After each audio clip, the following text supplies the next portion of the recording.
This conference will now be recorded.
Good morning, all. We're going to give just a few more minutes for people to get in here, and then we'll start.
All righty, we'll officially call this meeting to order.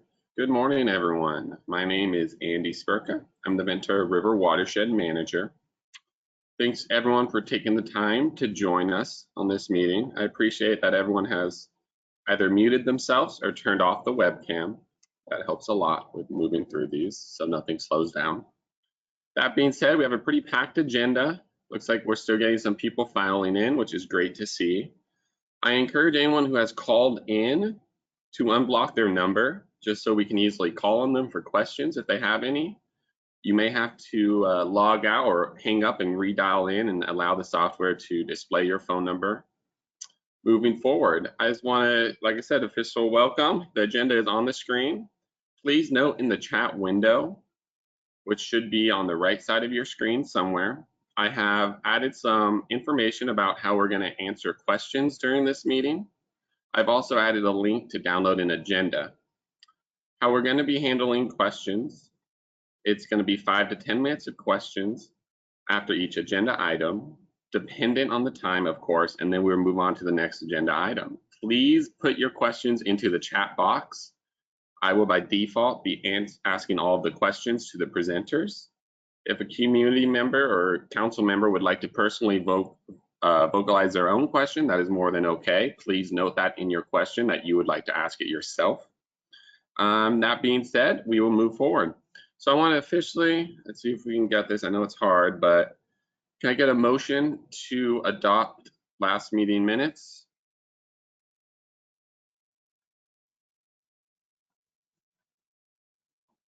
Motion to adopt. All righty, thank you. Can I have a second? I second.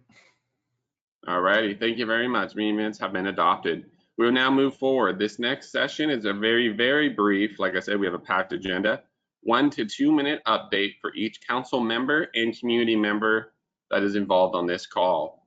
So we will go around, I will call off your name, please unmute and then answer and then remute yourself. That would be great. I will start going down my screen. It's not alphabetical, it's just however people join. So yeah, let's get through this. All right, we'll start with Jamie. Good morning, everyone. This is Jamie Whiteford with the Ventura County Resource Conservation District. Hopefully everyone can hear me. Yeah. Thank you. I do want to mention that the Ventura River In-Stream Flow Project Framework Meeting number 4 is scheduled for October 7th, 10 to 11. If you're interested in the Ventura River In-Stream Flow Project, if you'd be interested in attending that framework meeting, please let me know by email so I can send you that information. Quick update on activities for the Ventura County Resource Conservation District with respect to the Ventura River Watershed. Please be aware we have some fire recovery efforts that are underway. We'll have fire prevention efforts soon to follow. So if you're interested in fire recovery or fire prevention, please visit our website, www.vcrcd.org for more information or reach out to either Andy or myself. Also want to make sure to mention we're rolling out various irrigation nutrient management programs throughout the watersheds, including Ventura River. We also have urban residential tree removal program for ACP prevention, and we're also doing some monarch restoration work. So with that, I'll hand off the baton to the next speaker. Thank you, Andy. All right, thank you, Jamie. And to add on that fire recovery effort, it does account for 2018 to 2020 wildfires, including the Thomas Fire. All right, moving on. How about Larry Rose? Larry Rose from Upper Ventura River Groundwater Agency and Ojai Valley Land Conservancy. Good morning, everybody. No announcements. Thank you very much, Larry. Glenn?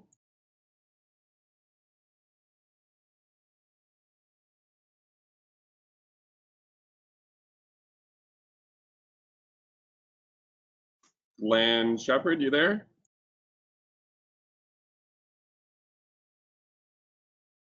All right, we'll loop back. David?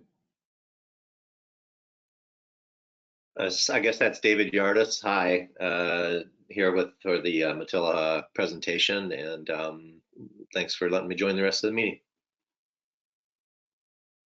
Thank you, David. Tyler Barnes?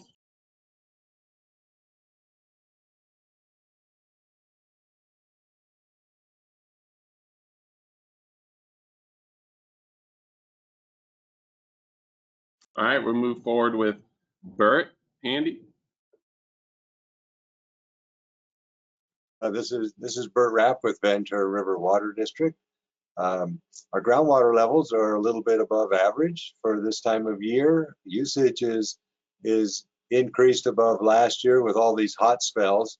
We're supposed to be getting rain, not 100-degree weather, but that's the way it is. But that's the latest up here in Ojai.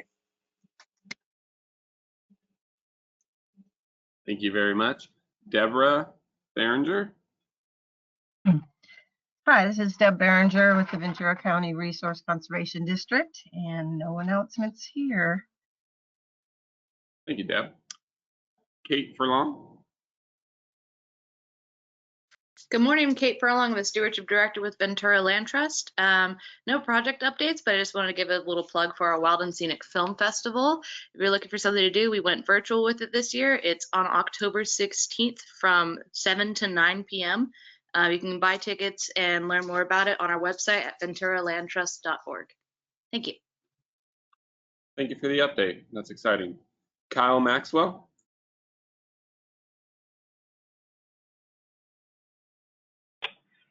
Hi, everybody. I'm Kyle Maxwell with the California Conservation Corps Camarillo Center. Not too many updates.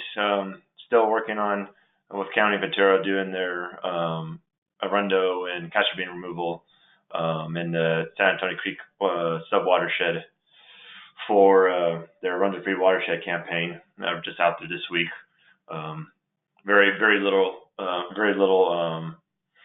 regrowth of Arundo and removed a good amount of castor bean. So it was a good retreatment. And that's about it from me. Thank you very much. Andrea Adams. Andrea. I'm with the California Native Plant Society, and we're interested in seeing what's going on.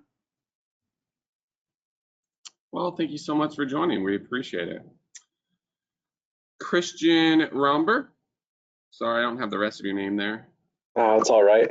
Hi, everybody. My name is Christian Romberger from the California Department of Fish and Wildlife. I am involved in several projects in Ventura. I work under Mary Larson and with Kyle Evans in the Santa Barbara office. And I'm a grant manager for the FRGB program and the WRGB grant programs for CDFW. No updates. Thank you. Jody. Hi, everybody. This is Jody Schweitzer. I'm the Water Programs Director with the Farm Bureau of Ventura County, and I don't have any updates for the group at this time. Thank you. Mary, I'm sorry, Bergen? Yes, it's Mary Bergen, and I'm just an interested landowner here and glad to be here. Thank you. Well, we're glad to have you, and thanks for taking the time to join us.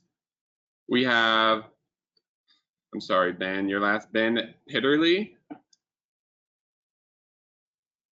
Hey everybody, Ben Pitterly, Santa Barbara Channel Keeper. I guess 2 quick updates. We are, well, we're wrapping up, or I guess we just wrapped up September Coastal Cleanup Month.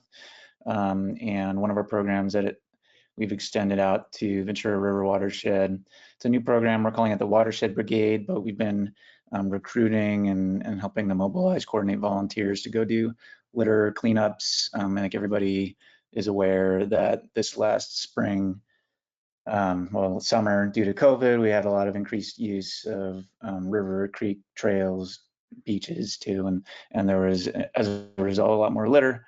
And we've had some pretty good success recruiting volunteers as individuals or family units to send people out to clean up some of these popular areas. During the month of September, we've quote unquote gamified our program where we're trying to offer incentives and rewards. And so if you join the brigade and coordinate with us and you go out and you spend time cleaning up one of these areas nearby wherever you live, you can earn points. And then at the end of the month, we do raffles. This month, we're raffling off a kayak trip for 2 out of Santa Barbara Harbor, and there will be future opportunities as well. So I just want to put that out there. If people do know individuals who are looking for a way to volunteer right now, a lot of volunteer programs are not happening just because of social distancing guidelines. So this is something that we'd like to get as many people involved in as we can. In particular, there's a lot of need for this on all the pullouts off Highway 33 heading up into Matilaha Canyon. There's a lot of use, consistent use during the week and weekends, and just kind of it seems like a seemingly endless amount of litter that's being deposited. So, and then the second quick update. I don't know if it's an update, but an observation I wanted to pass along, and maybe there'll be an opportunity to talk about it later on during the Matilaha update. But we did notice that one of our water quality monitoring sites, Camino Cielo, the bridge, I think there was some activity related to release of water and then sediment from the dam. And so we did see a dramatic increase in turbidity and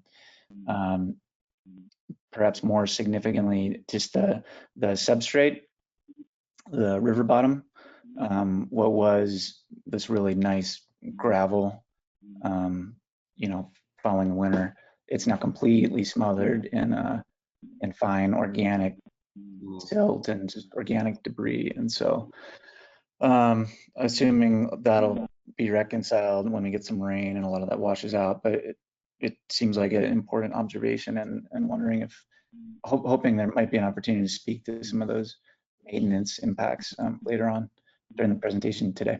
Thanks. Well, thank you for the great update, Ben. We're going to jump back to Tyler Barnes here.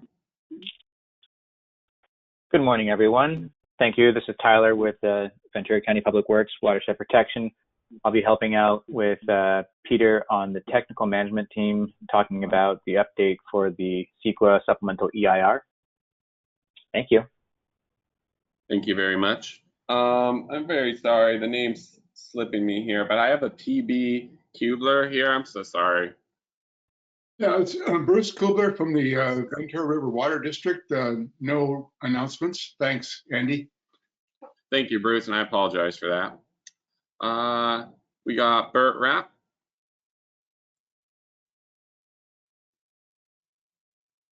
You already called on me, so we're good to go. Oh, must have jumped down there. How about we got a Tim Osterkamp? Hello, I'm Tim Osterkamp from Dock and Engineering. I've been working with the county on the Camino Cielo Bridge. So just listening in to see what's going on. Thank you very much. How about Russell Marlowe? Morning, everyone. Russell Morrow with CalTrout and part of the Matilla Coalition. And yeah, just no updates and just excited to hear about Matilla update. Thank you. Thank you very much. Paul Jenkins?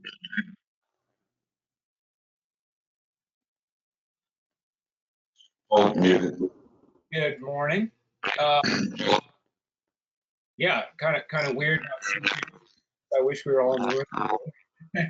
But yeah, thanks for putting this together today. I'm excited to have the update on the utility project.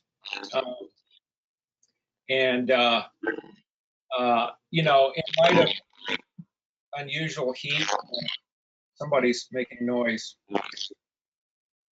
Yeah, I'll try to find that right now for you. There we go. Yeah, I'm particularly sensitive to the heat, not having AC. I think it got down to 77 at my house last night, but it was 84 at 3 o'clock in the morning. So I'm really noticing it. I'm really feeling it. I'm sure that probably we all are. But I just wanted to let everybody know, if you have not already seen it, there's a film that was produced by a filmmaker who lives in Ojai now. It's called Kiss the Ground. And it's an excellent discussion of the problems and a lot of the solutions to climate change relating to how we manage our soil.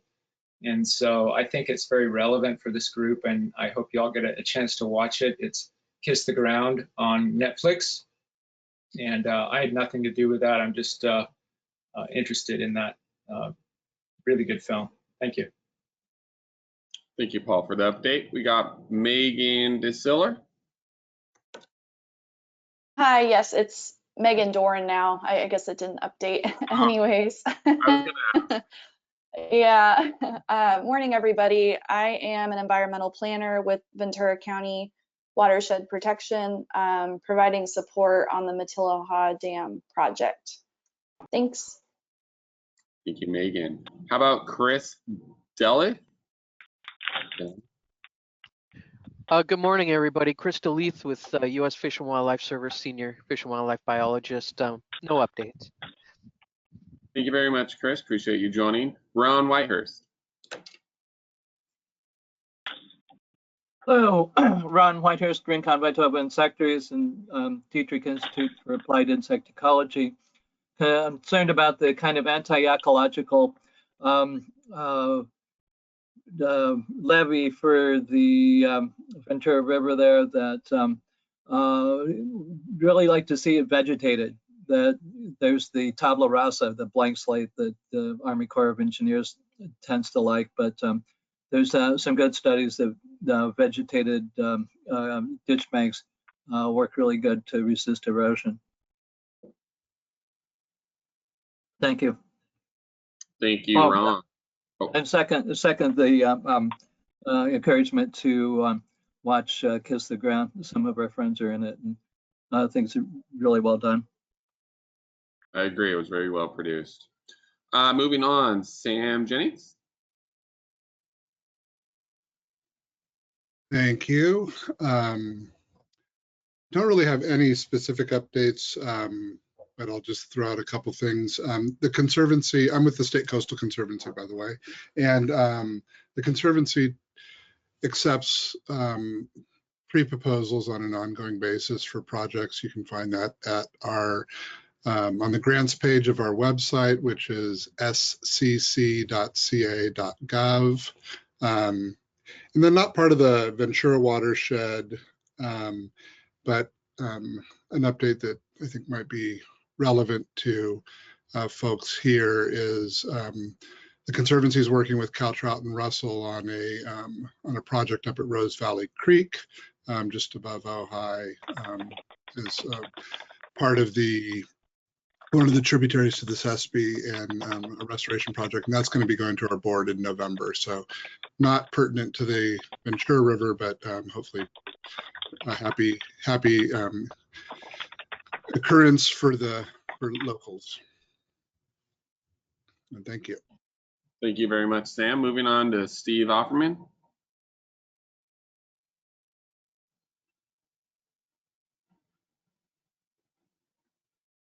All right, we'll loop back to you, Steve. We're getting through this list, guys. We're almost there. We have a good amount of turnout today, 40, 45 people. Justin Sutton.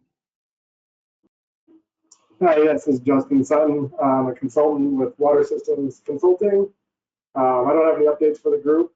I'm just joining to stay informed about activities in the watershed and how this project is advancing. So thanks for letting me join. Well, thank you for taking the time. We appreciate it. Jan Dietrich. Yeah, good morning, everybody. I'm also really curious to learn more about the levee renovation and how we can add options for public access and more ecosystem perspective. I'm happy to report that the city finally did some weed abatement along the stretch of trail by our place at the Rincon by Tova sector, and it was done by hand, and they protected the sagebrush that I planted. Yay. Well, thank you very much for that one, Jan. Moving on forward to Leslie Purcell. Hi, can you hear me? Yes, we can. Great. So I just wanted to also comment on the levee, the Ventura River levee. There's a scoping NOP out right now, and most of you probably know that, but comments are due by October 8th, which is in a week. So it's on the Watershed Protection District's website. So just to let people know that that is going on. A couple of years ago, there was a public meeting about this. And I think we did bring up the idea of some native plants and also public access in terms of possibly walking and biking trail on the top of the levee. So thank you very much. Thank you very much, Leslie, for joining and for the important update. Moving on forward to Debbie Sharpton. Yeah, hi, this is Debbie Sharpton, and today I am representing the Southwest Council Federation of Fly Fishers and the Conservation VP. I'm very interested in the project. Thank you. Thank you for joining. Steve Howard. Morning, everyone. I'm a fish biologist with Rincon Consultants, and I'm just really here to listen about all the cool things that are happening in the watershed. So thank you. Well, thanks for taking the time out of your schedule to join us. Peter Shade. Hi, this is Peter Shade. I'm with Watershed Protection. I will be presenting some information on Matilaha later in the meeting, so I'll just table my further comments until then. Thank you, Peter. Giuliani Masood. Good morning, this is Masood Gilani. I'm working for Ventura County Watershed Protection District, and I'm working on a few projects in relate to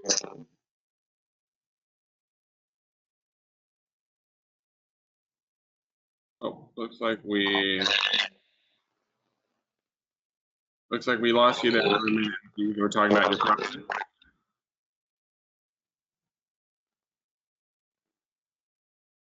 All right, we'll move on forward here. Finn.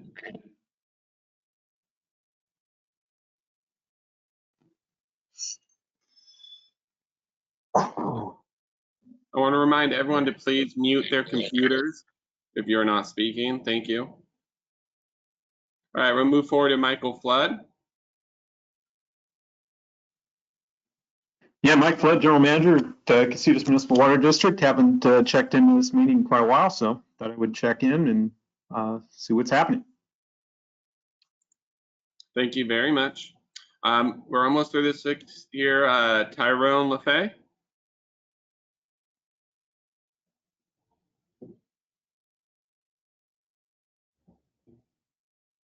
Okay, we'll move forward to Kathy Bremer.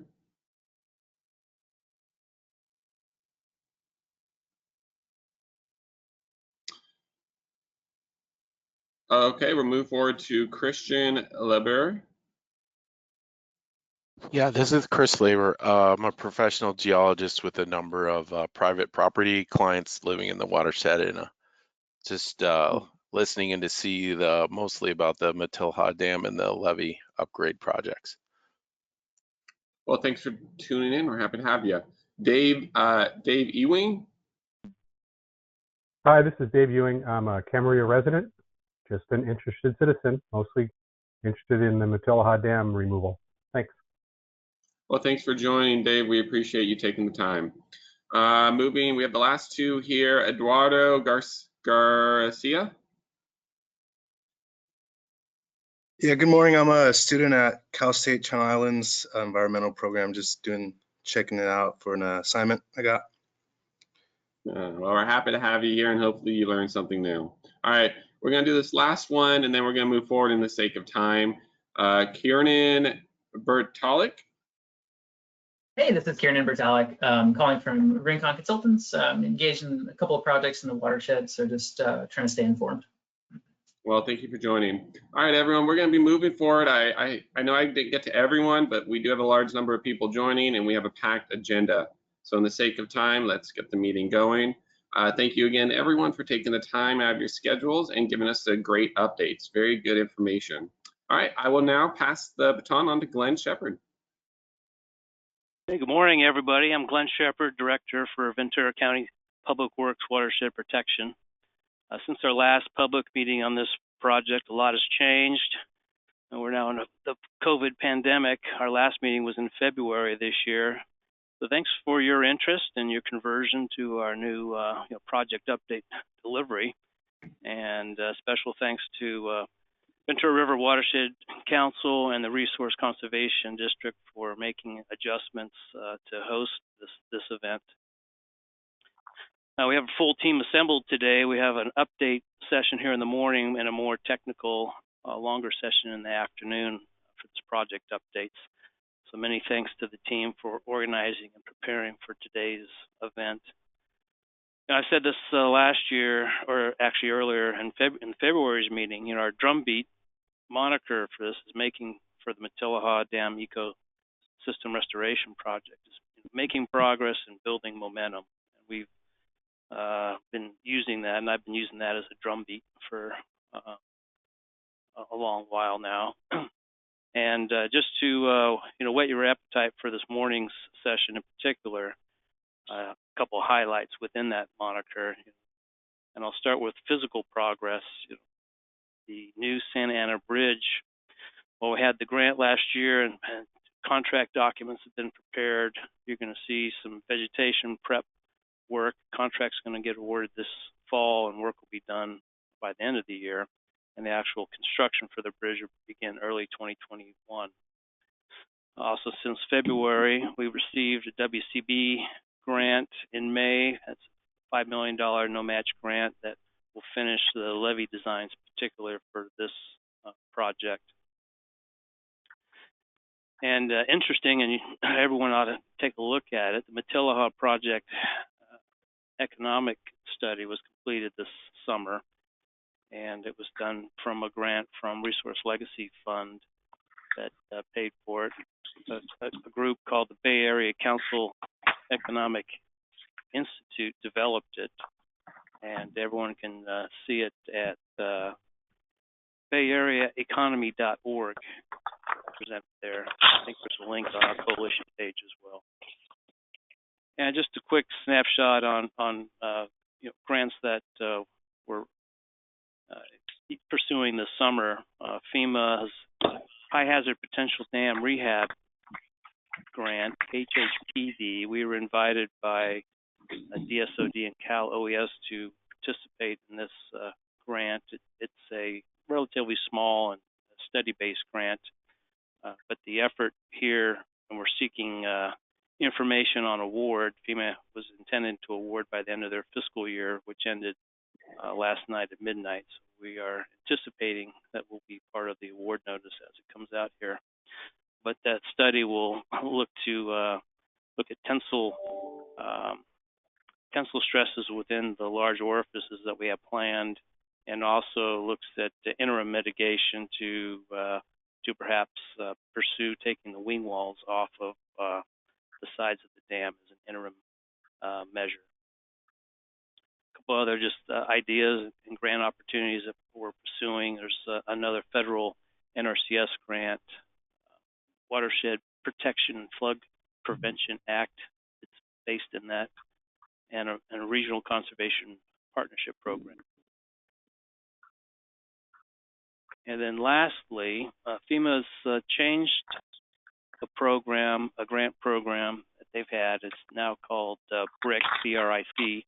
I don't have the acronym in front of me, but Cal OES called as that notice of intent was due back a couple weeks ago in September, and they were calling to seek implementation readiness within the Matilha Dam set of projects under this new FEMA BRIC. And what's exciting about that component is that the project awards are up to $50 million per project, and that's a major change within what had previously been limited HMGP and PDM grants. I know it's a lot of acronyms, but the team is well versed in grant opportunities, and we remain poised to again follow that moniker of making progress and building momentum throughout the public sector and in our grant environments. And with that, I'll kick it over to Sam Genikis, who you've heard an introduction, California Coastal Conservancy, and he's going to get us started with project governance. Thank you.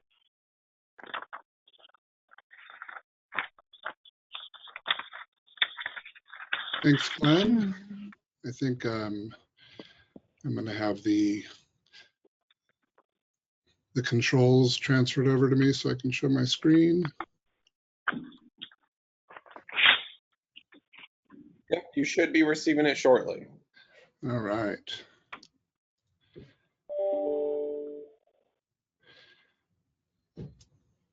Okay, so this is going to be a relatively brief update on project governance. Back in February, we showed you a slightly refined or a version of this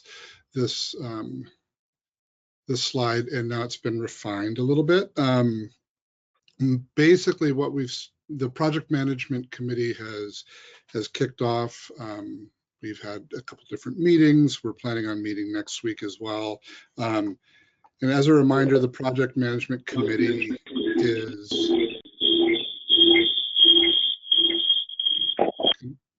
I'll mute them right now. Thank you. Is comprised of the Watershed Protection District, some private funders, state funders, so local stakeholders, and expert advisors and technical consultants that bring in expertise on a specific and as needed basis. And then we also bring in other key stakeholders like Casitas Municipal Water District as required on a topical basis.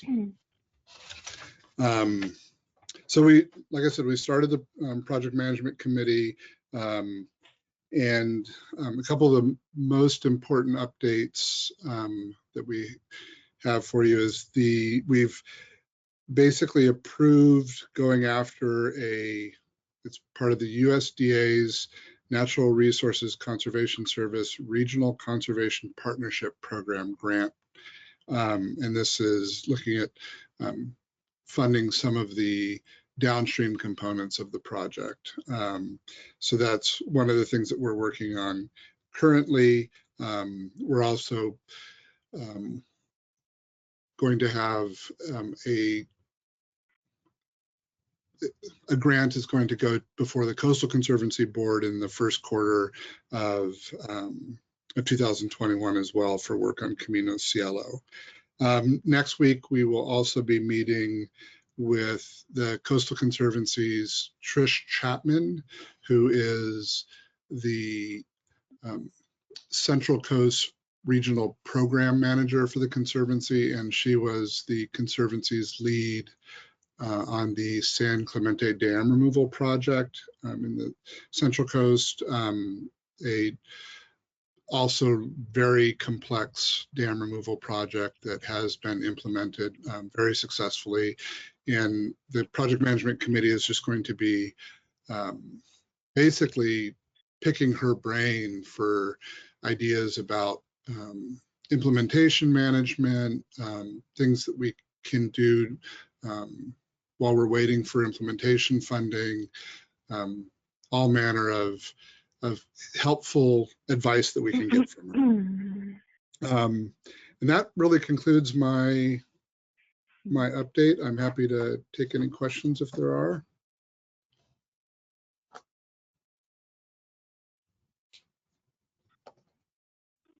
I'm not seeing anything pop up in the chat window. Any callers on the phone, please feel free to speak up in the next minute.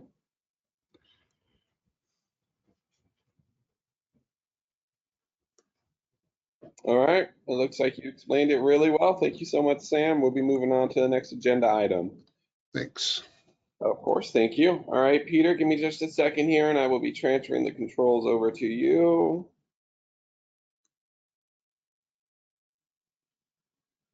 Okay, let's see here. Should be on its way. Okay, can you guys all see that? Yes, slide? we can. Good. Thank you so much. It's perfect. Okay, good. So I'm going to give a very, very brief technical update this morning. As was indicated earlier in the meeting, we're going to have a longer 3.5 hour meeting this afternoon, wherein the consultants that are working on the project will be able to share data on what they've been doing, they're doing now, and they're going to be doing in the next few months. Both to share information between the consultants, but also to share information for the stakeholders, agency people, community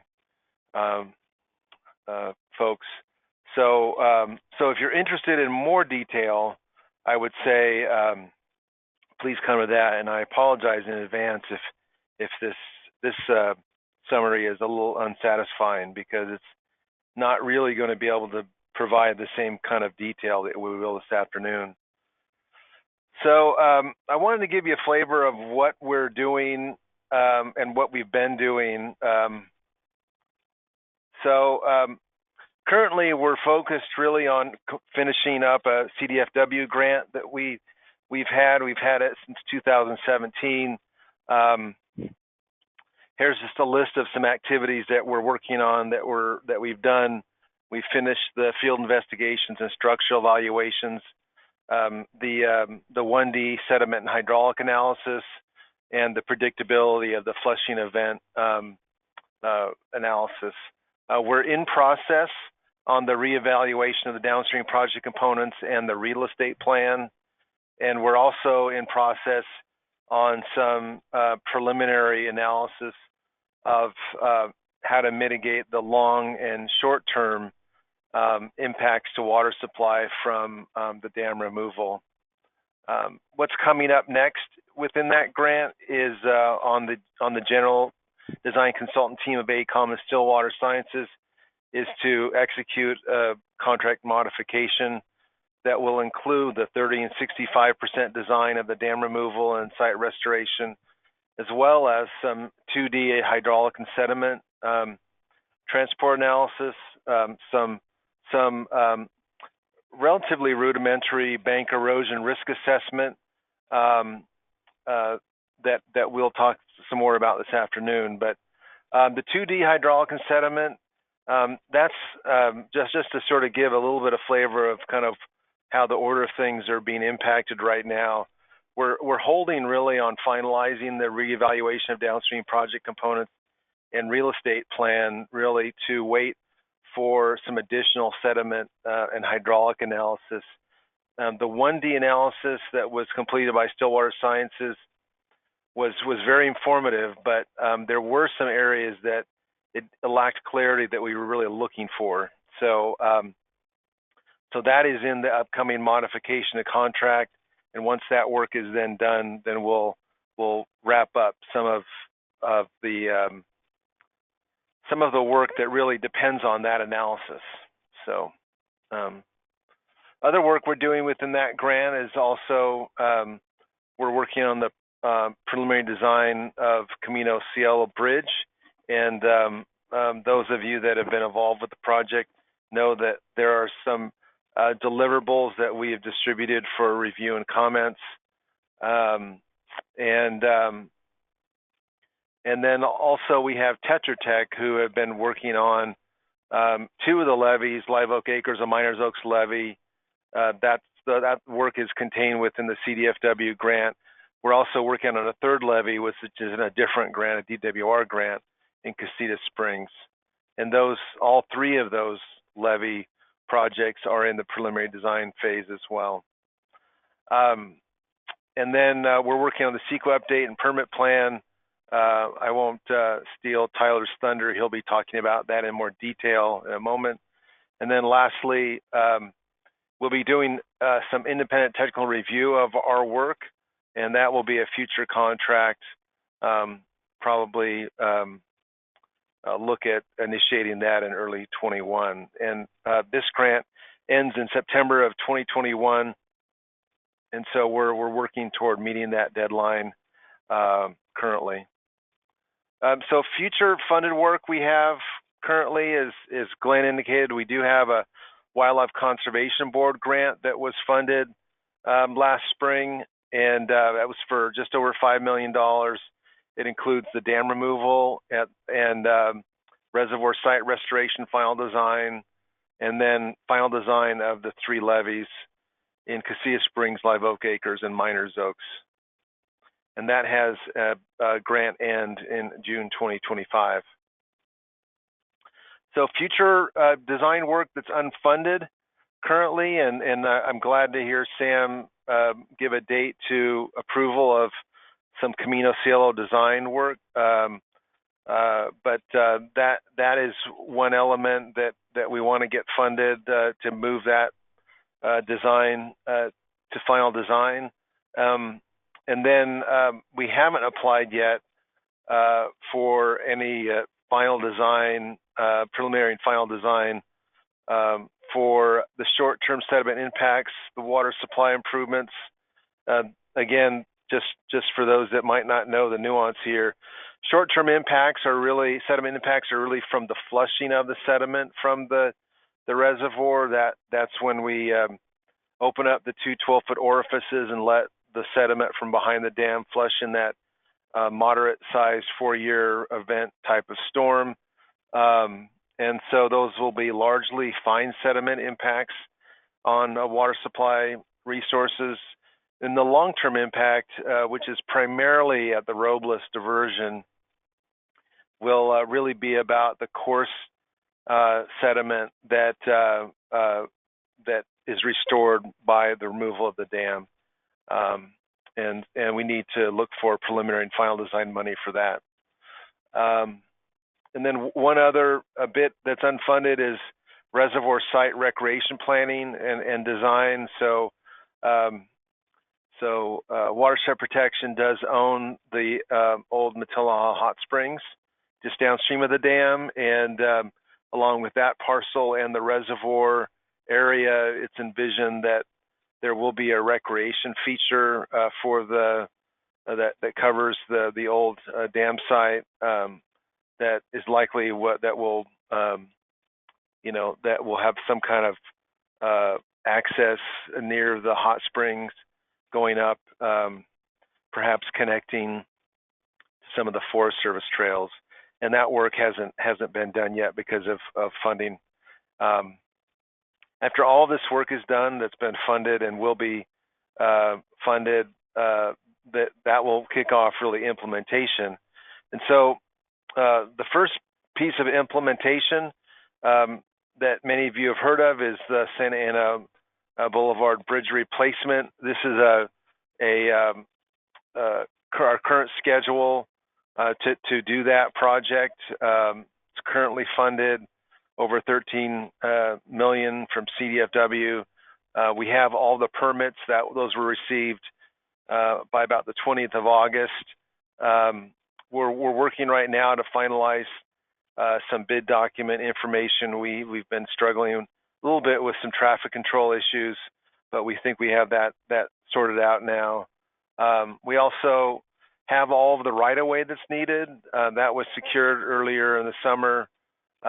We had a holdout landowner that had some requests that we were working through. We're still working with a couple of the utilities. The gas companies. One is also an oil line that crosses the river near the bridge, but we're working through that. All to say that the bidding out of our Class A, our main contract to replace the bridge, is going to go out a little later than we thought. So we've bifurcated the vegetation removal so that we remove habitat that would then potentially have nesting birds and impact the delivery of construction. This is all vegetation that would have been planned to be removed as part of the project regardless. We're not going beyond the footprint of the project, but we want to get that vegetation out before we see birds nesting in the spring. And so that bid will probably come out in the next week or so, if it hasn't hit the street already, with a bid opening of late October, and then we'll award it, and we're looking toward getting that started in December. It's about a 1 month contract, and then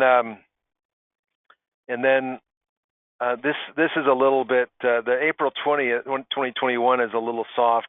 I'm hopeful that we may even pull that forward maybe to March, but we're wrapping up the bid documents and all the specifications, dealing with making sure we have everything covered, for the fish and the terrestrial critters as well as the bats, make sure they're all protected. And then so we'll probably be looking at a bid opening for that probably after the beginning of the calendar year, and then going through our approval process with the board. So all to say, looking at starting that construction probably around April of next year, and then going through October of 2022 with the closeout, and that would then comply with the grant requirements. So with that, unless someone's got a burning question, I'm going to turn it over to Tyler. Does it look like we have any questions? Anyone on the phone, please feel free to speak up right now.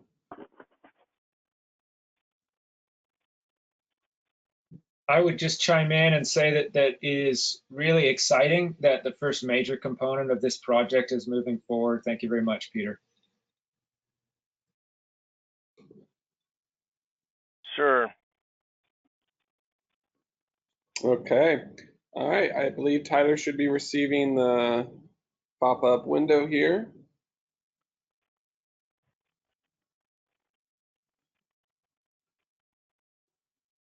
All right, can everyone see my? Yes, we can. Great.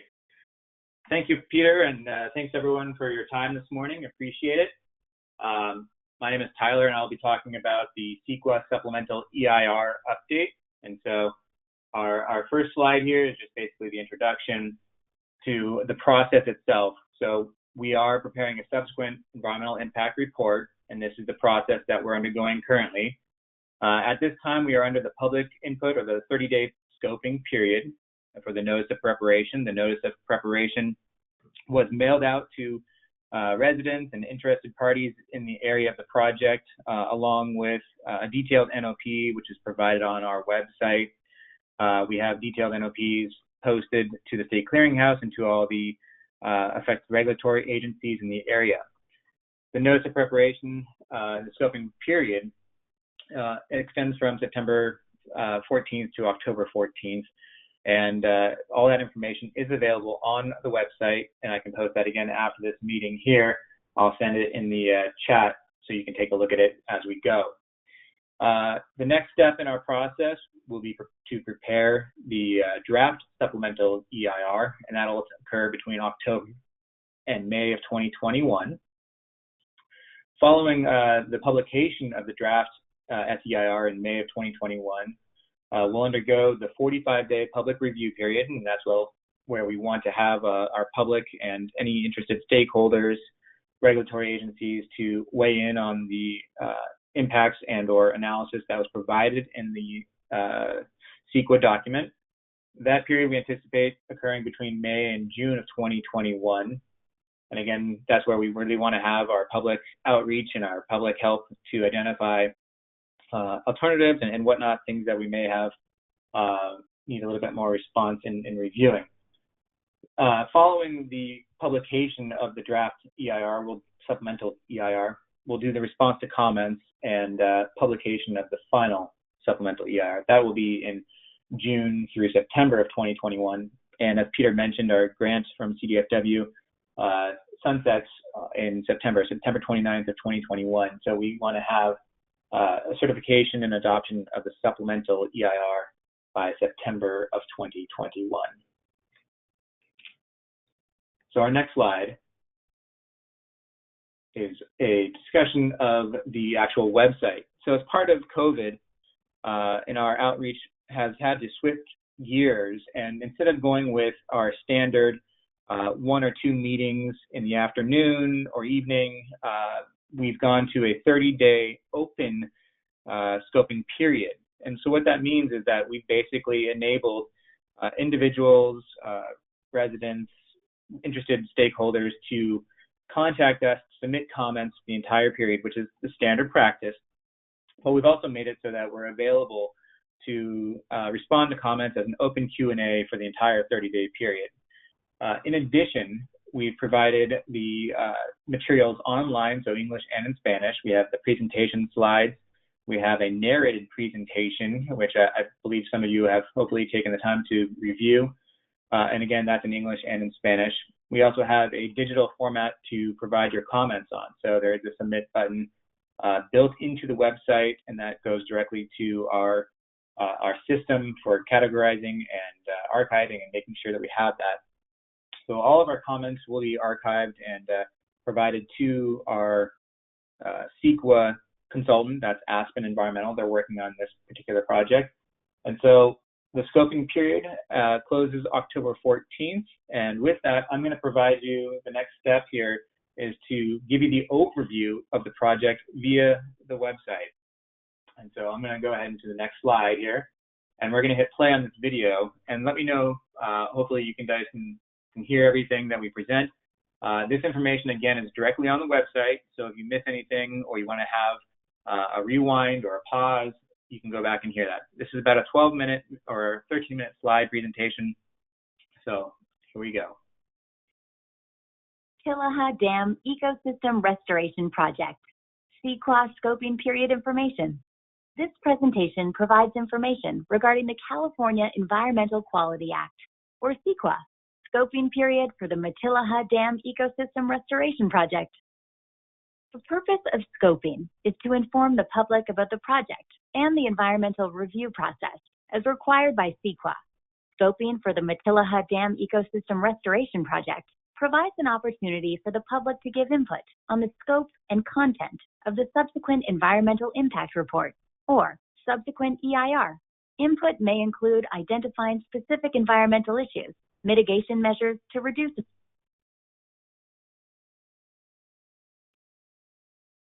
environmental impacts, or potential alternatives to project actions. Matilaha Dam is located along Matilaha Creek, approximately 16 miles north of the Pacific Ocean in western Ventura County, California. Approximately 1/2 mile southeast of the dam, Matilaha Creek and North Fork Matilaha Creek join to create the Ventura River, which has a drainage area of approximately 226 square miles.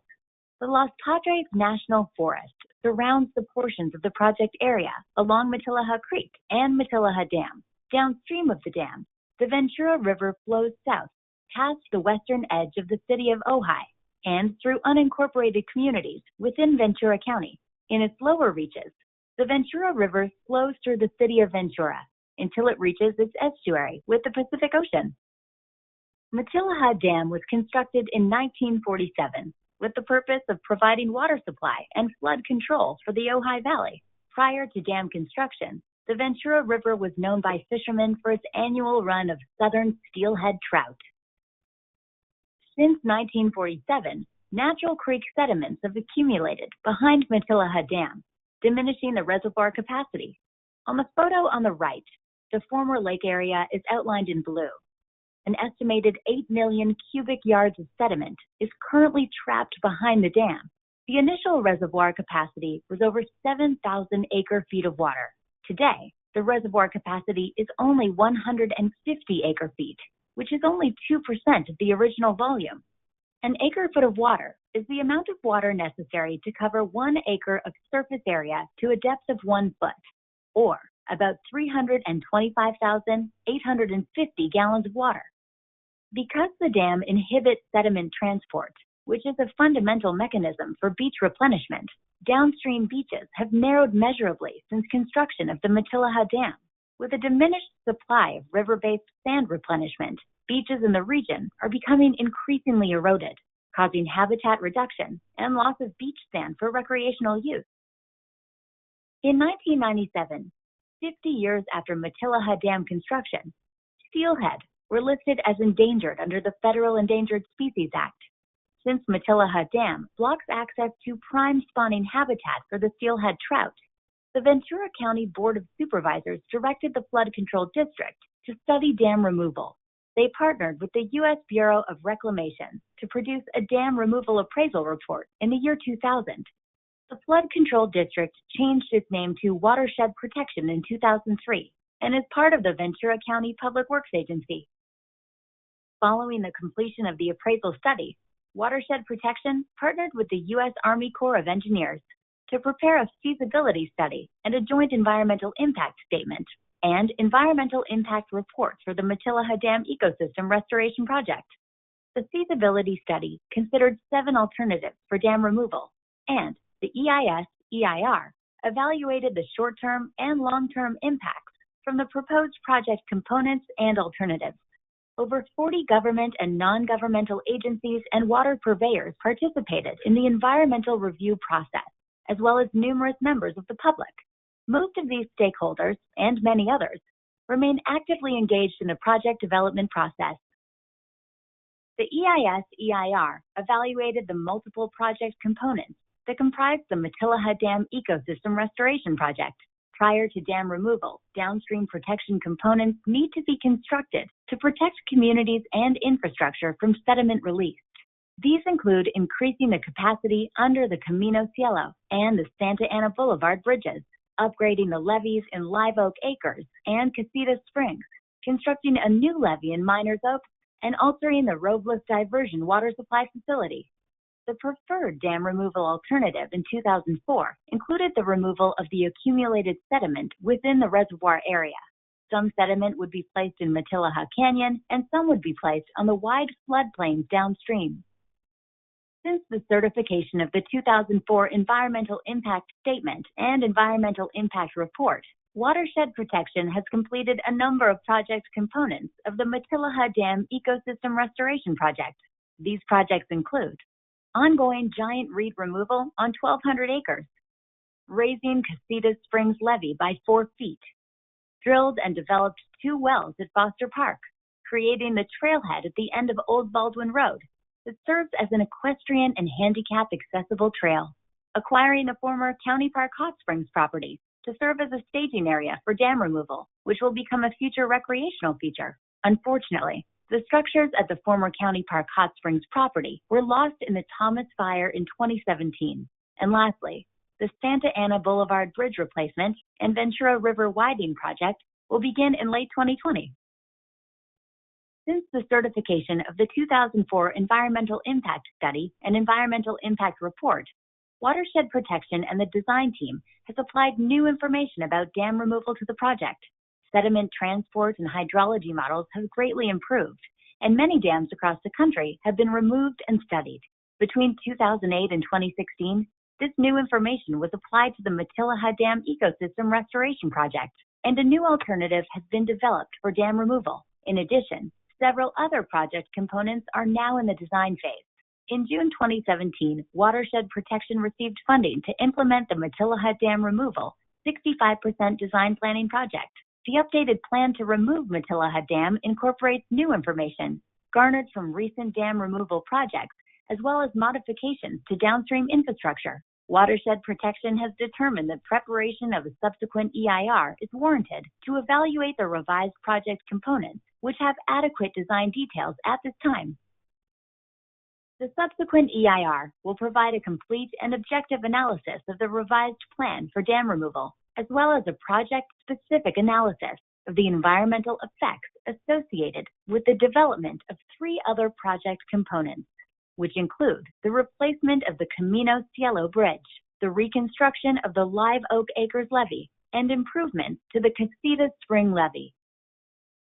After extensive study, project engineers proposed a new alternative for dam removal, relying on the natural sediment transport rather than moving and depositing sediments with machinery. 2 12-foot diameter holes will be drilled near the dam base and opened via controlled blasting in advance of a large storm event. This storm is expected to transport some sediment from behind the dam downstream to the ocean. Dam removal would occur the following summer. Once the holes are open, the sediment will travel downstream and a new creek channel will form through the old lake bed, as shown in these 3 diagrams. Not all trapped sediment will mobilize downstream. Diagram A illustrates that the current lake bed condition does not have a defined creek channel. Diagram B shows phase 1 erosion process of the initial head cutting of creek channel shortly after the holes are open and the storm mobilizes some of the sediments. The last diagram, diagram C, shows phase 2 erosion when the Matilaha Creek channel is near its pre-dam location and some of the lake sediments stay behind as new canyon slopes. Camino Cielo Bridge replacement is one of the downstream components of the Matilaha Dam Ecosystem Restoration Project that would be completed prior to dam removal. Adequate engineering studies have been completed so that it can be analyzed in the subsequent environmental impact report. Camino Cielo Bridge is located approximately 1 mile downstream of Matilaha Dam on the Ventura River. The existing 1-lane bridge structure is currently inadequate to convey large storms. The new bridge design will be elevated to account for the expected increase in the riverbed elevation and allow passage of the increased sediment loads. Watershed Protection is considering 2 alternative bridge designs, and each includes installation of bank protection to protect new road infrastructure. The Live Oaks Acre levee is located approximately 6 miles downstream of Matilaha Dam along the west embankment of the Ventura River. This approximately 1.3-mile-long facility extends from Santa Ana Boulevard Bridge upstream to the Live Oak diversion outlet. The levee currently consists of an earthen berm protected by both concreted and loose rock riprap. Reconstruction will bring the existing levee up to Federal Emergency Management Agency, or FEMA, flood control standards to protect the Live Oak Acres community and to accommodate future sediment flows. Casitas Springs levee is located approximately 9 miles downstream of Matilaha Dam Along the east embankment of the Ventura River, the project would reconstruct the existing 1-mile-long levee facility to bring it up to FEMA flood control standards to protect the Casitas Springs community and to accommodate future sediment flows. Watershed Protection has explored 2 alternatives for this project component. The first alternative includes upgrading the existing levee and its current location, and the second alternative would construct a new setback levee, which would allow for a widened river floodplain. This flowchart illustrates the environmental review process for a subsequent EIR under the California Environmental Quality Act. We are currently at the first step of the process, having issued a notice of preparation to start the scoping process for the subsequent EIR. This step includes conducting a virtual scoping meeting to solicit input from affected agencies, the public, stakeholders, and other interested parties.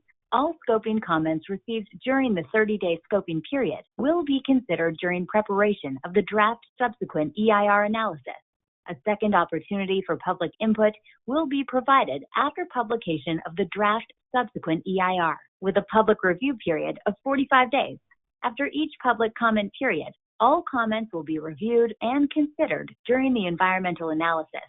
Comments on the draft subsequent EIR will be addressed in the final subsequent EIR, with responses to comments and/or associated text revisions to the final document. The last step in the subsequent EIR process is for the Ventura County Public Works Agency Watershed Protection Board of Supervisors to certify the final subsequent EIR. Following certification of the CEQA document, the board will determine whether to approve or deny the project. Scoping comments may be sent by mail or email to the addresses shown in this slide and included in the notice of preparation. Comments must be received or postmarked by October 14th, 2020. Please focus all comments on the scope and content of the subsequent EIR, including environmental concerns, mitigation, and alternatives to project components. All scoping comments, including names and addresses provided, will become public information. For more information on the scoping process or the environmental review process, please contact Watershed Protection at the address, email, or phone number provided in this slide. On behalf of VCPWA Watershed Protection, we thank you for your participation. Thanks for staying along, everyone. That's the presentation that I have for this morning. This afternoon, we'll have another presentation. The video, again, will be part of that slide, but we'll also talk about the technical reports and a few other items that are pending, coordination with Aspen, and making sure that we hit the permitting plan discussion, which includes how we're going to handle regulatory requirements, and that will be coming up later this afternoon. If you have any questions, please let me know. And thanks for that. And with that, I will turn it back over to either Andy or we can go to Paul. Well, we'll open it up real quick if there were any questions. I didn't see anything pop up in the chat window. We'll give it another minute. Any callers, feel free to speak up. This is Ben. I have a question. Please go ahead, Ben. Well, first, thanks for all of that information. It's a great video. It's very informative. But I remember many years ago when the original design, there were meetings and the original plan. There were some questions about how the original plan could be funded. It was very expensive, and it was around the time when the project pivoted to look to an alternative removal method, and it was largely, one of the motivations for doing that was to reduce costs. And I just see that there are still so many components of this project. It's very complicated. It looks like the costs are continuing to go up. And in recent years, largely, so the Thomas Fire, I think, gave us all an idea of what tremendous sediment mobilization can do, and we saw that there were some impacts. I know that the Robles diversion facility, right, the screens were clogged, and there were some issues there. However, when I'm hearing about some of the downstream levee and bridge upgrades,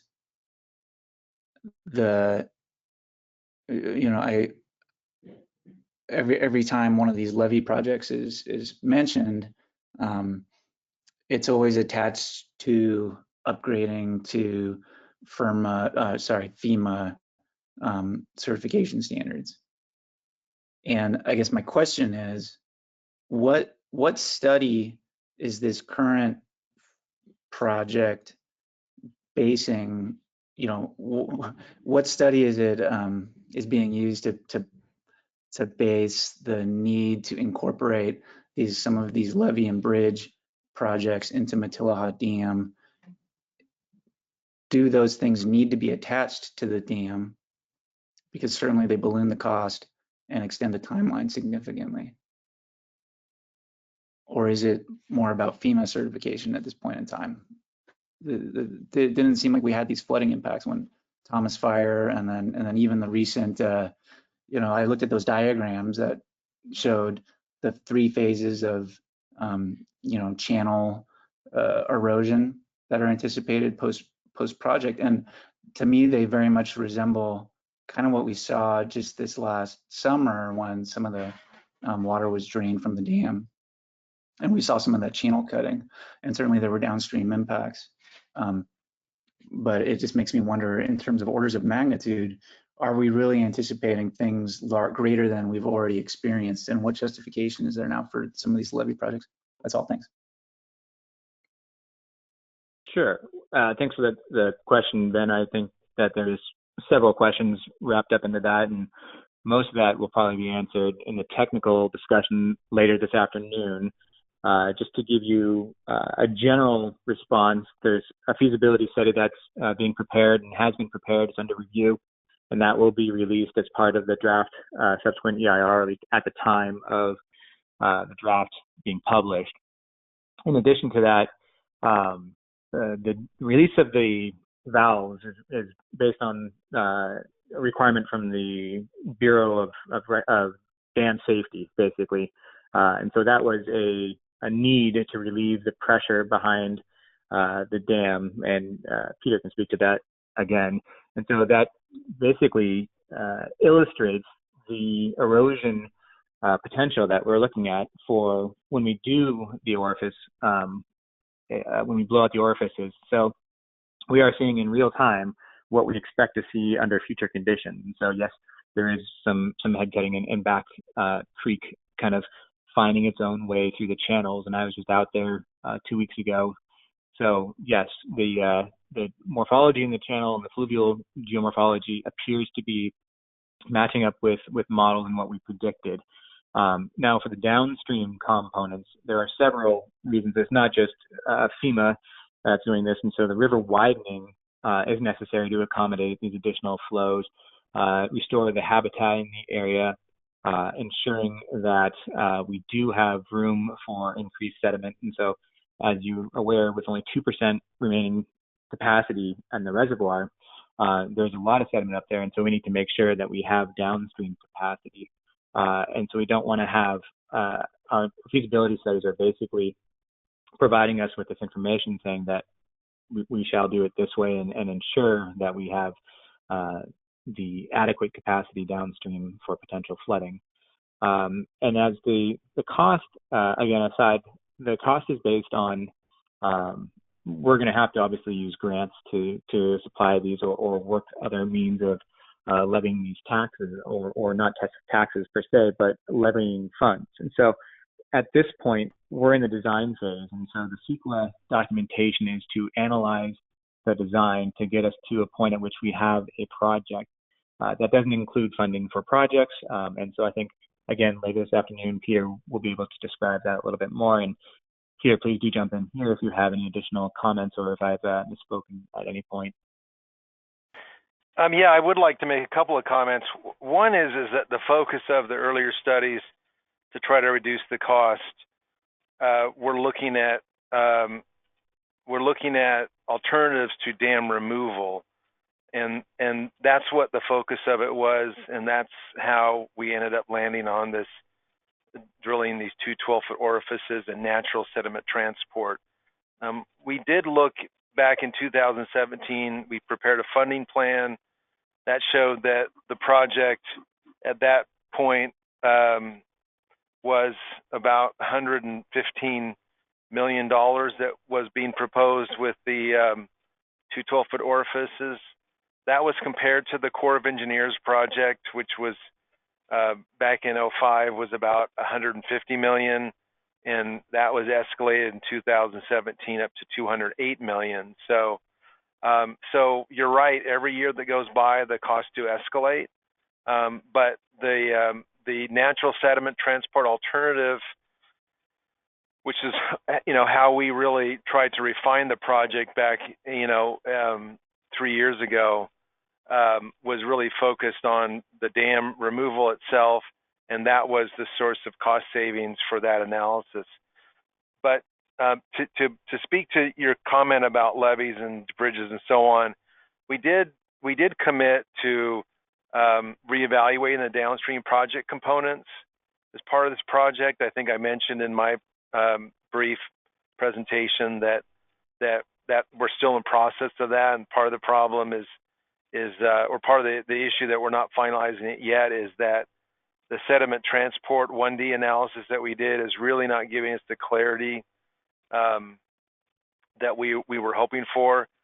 But I can sort of say that it didn't really change the recommendations for the project components downstream. So, so the analysis that we've done to date has not suggested that we can eliminate any of the levees or the two bridges that we're moving forward with.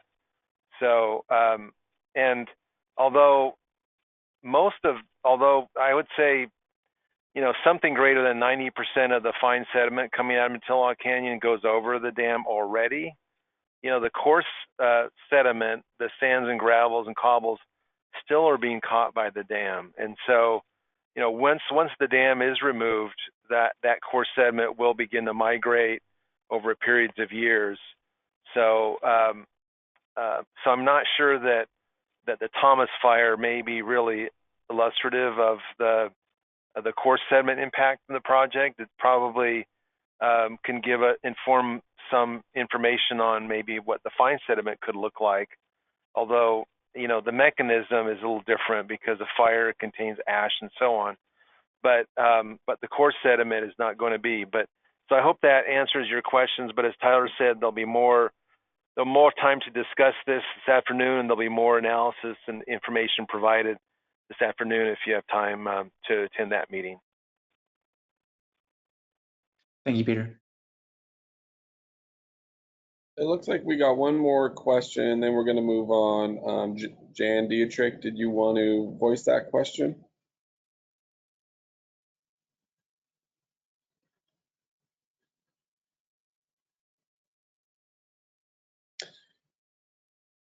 I guess her question in general, Tyler, it's in the chat log. She's asking. Yeah, I'm reading it now. Okay.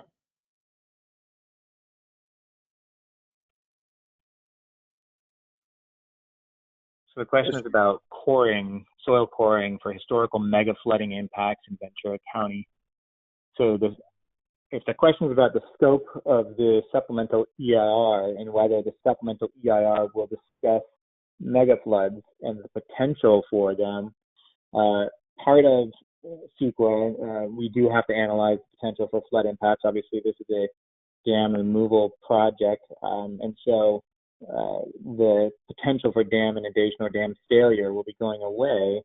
A part of it is also reviewing the coring that's already been done behind the dam. And so I don't have the information. I don't know the answer to that at this point. We will bring it up. And if you could provide this as a comment, then we can evaluate or consider this and try to discuss the potential for a meta-flooding event. And so this is a good question, something that I don't know if it applies with respect from the Sacramento Delta to here, given the difference in geology and amount of water in the watershed.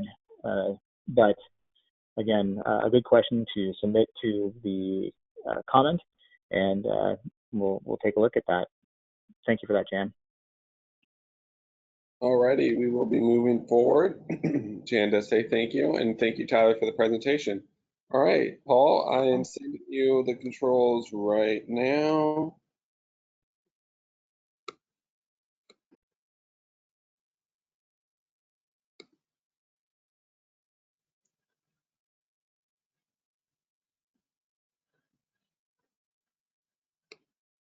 Just waiting for Paul to load up his screen here. Just another second.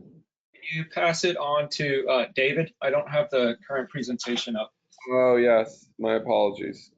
All righty. David, it should be coming your way right now.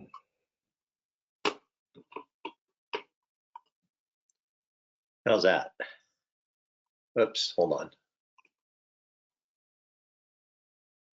Does that do it? Yep, you are good. Perfect. Looking great. All right. Paul, I think you're up, and I'll follow you when we get there. Great. Thank you, David. So this section, we're going to talk a little bit about some of the funding and outreach activities that we've been engaged in. Can you go back to the first slide? Sorry. Nice. You know, I think a lot of you are aware that since we gained consensus on this project in 2016, the Matilah Coalition has played a major role in applying for grants, helping apply for grants, and grant writing and finding grants and all of that. So we're going to talk a little bit about that, and David's going to talk a little bit more detail about that. But let's go to the next slide.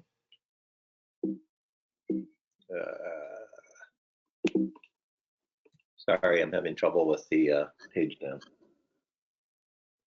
Yeah, I think this slide is really just a reminder of, you know, the current condition of the Matilah Dam, which certainly basically became obsolete in 1965 when it was notched, but currently is really serving no purpose. As this image shows, and Peter alluded to, the fine sediments that are suspended in the water column tend to get transported from the Matilah Creek watershed over the dam in this giant spill when we have large flood events. But there's still some trapping of the coarser sand, gravel, and cobble up in the reservoir area. And we have another picture of that in a minute. Go ahead, David. We're going to talk about the grants and funding, communications efforts, some of the stakeholder and political engagement efforts that we're engaged in. Go ahead. There we go. For those of you who have not driven up Matilah Canyon, this is what it looks like since the reservoir has been drained. And if you go to my blog on venturariver.org, I posted a whole series of images of the reservoir as this channel evolves. And it's actually really interesting.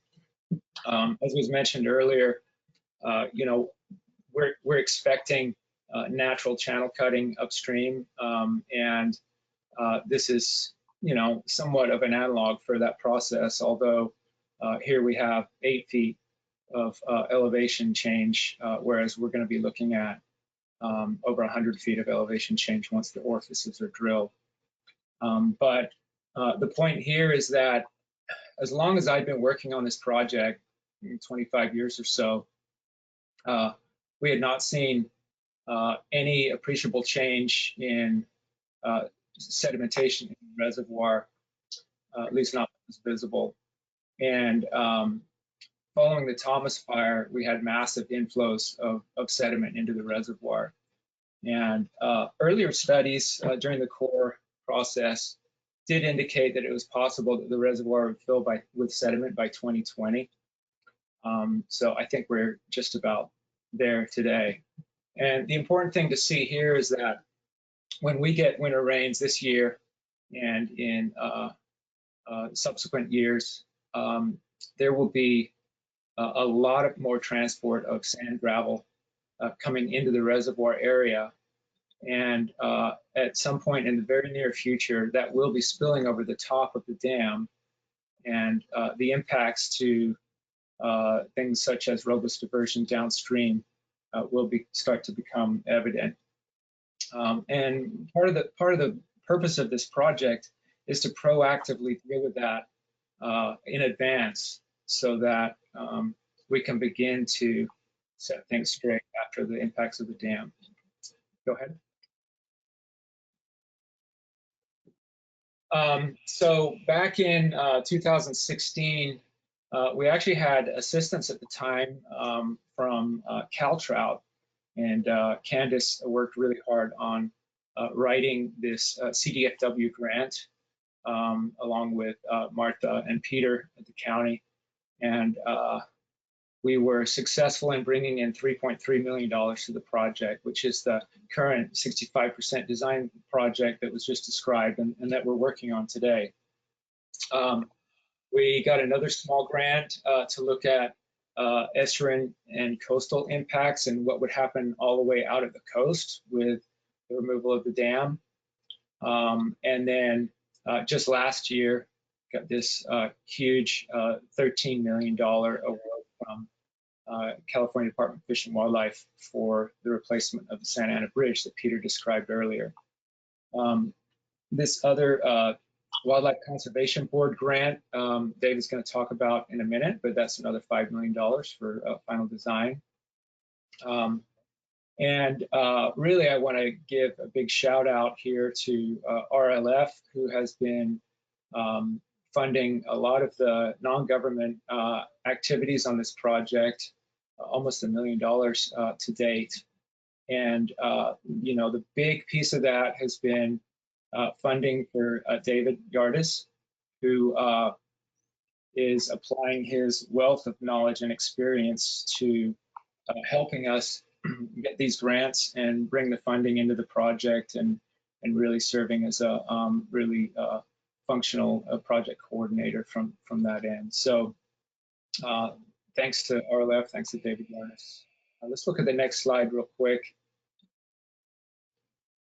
I wanted to show this picture because this is the Ventura River Preserve today. And you'll see on the left bottom corner of this slide, that is gravel and sand that has been brought down after the Thomas fire, as been mentioned earlier.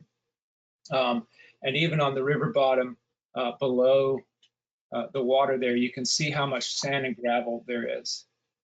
In addition, there's the reeds growing on the riverbank, the willows and the sycamores are rejuvenating, and we have a blooming population of native chub coming up in the river. So if you go out there in the morning or evening, you're going to see herons and egrets up and down the river feeding on these fish, and the whole ecosystem is coming back to life. Initially, we were really concerned that the Thomas fire, of course, was a huge negative impact to the river and to the watershed.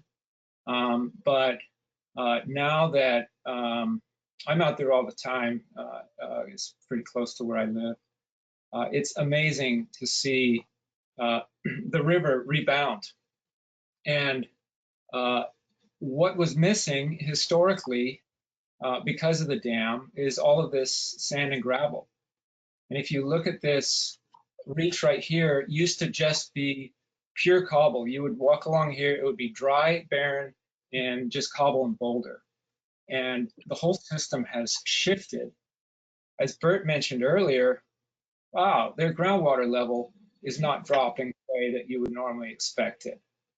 And so I'm just pointing this out because I think that in terms of the activities of the Watershed Council, who have identified the Matilaha Dam project as a priority, this is a project that I think removing the dam is going to potentially have similar positive impacts as this. The ecosystem, the functioning of the ecosystem is key to our sustainable water supply. And all talk of other small restoration projects here or there are really not going to be effective without the removal of the dam. So I know a lot of the focus of the studies look at potential negative impacts from sediment, but the fact of the matter is that the river needs this sediment. It's a key aspect of watershed function, and we're already seeing the benefits of this. So I think that we could expect in the future with the removal of Matilaha Dam to have positive benefits. You know, a lot of people don't really understand what ecosystem restoration means, but when it comes down to our actual water supply and our water quality and our quality of life for all the people who go out there and visit the river, this is a very important project. Thank you. Okay, thanks, Paul. I'm going to finish up this presentation, but Andy, let me check with you first on the time check, because I think we're sort of at the end of our session before the break. We're just gonna go right through the break, and we're asked questions right after, and then move into the Glenn, and then the last presentation. All right. Well, and I can skip over a few of these things because they've been talked about already. So, so this is just kind of an update since February in terms of the different things that have happened or are in progress related to funding and funding initiatives. So Peter and Glenn both mentioned the Wildlife Conservation Board Design Planning Project. Glenn mentioned the High Hazard Potential Dam Grant Program through FEMA and the application there relating to the dam wing walls and the orifices. I'm going to talk first in a second about the RCPP work a little bit more. Let me just say that Sam mentioned the Camino Cielo Bridge design number 4 there.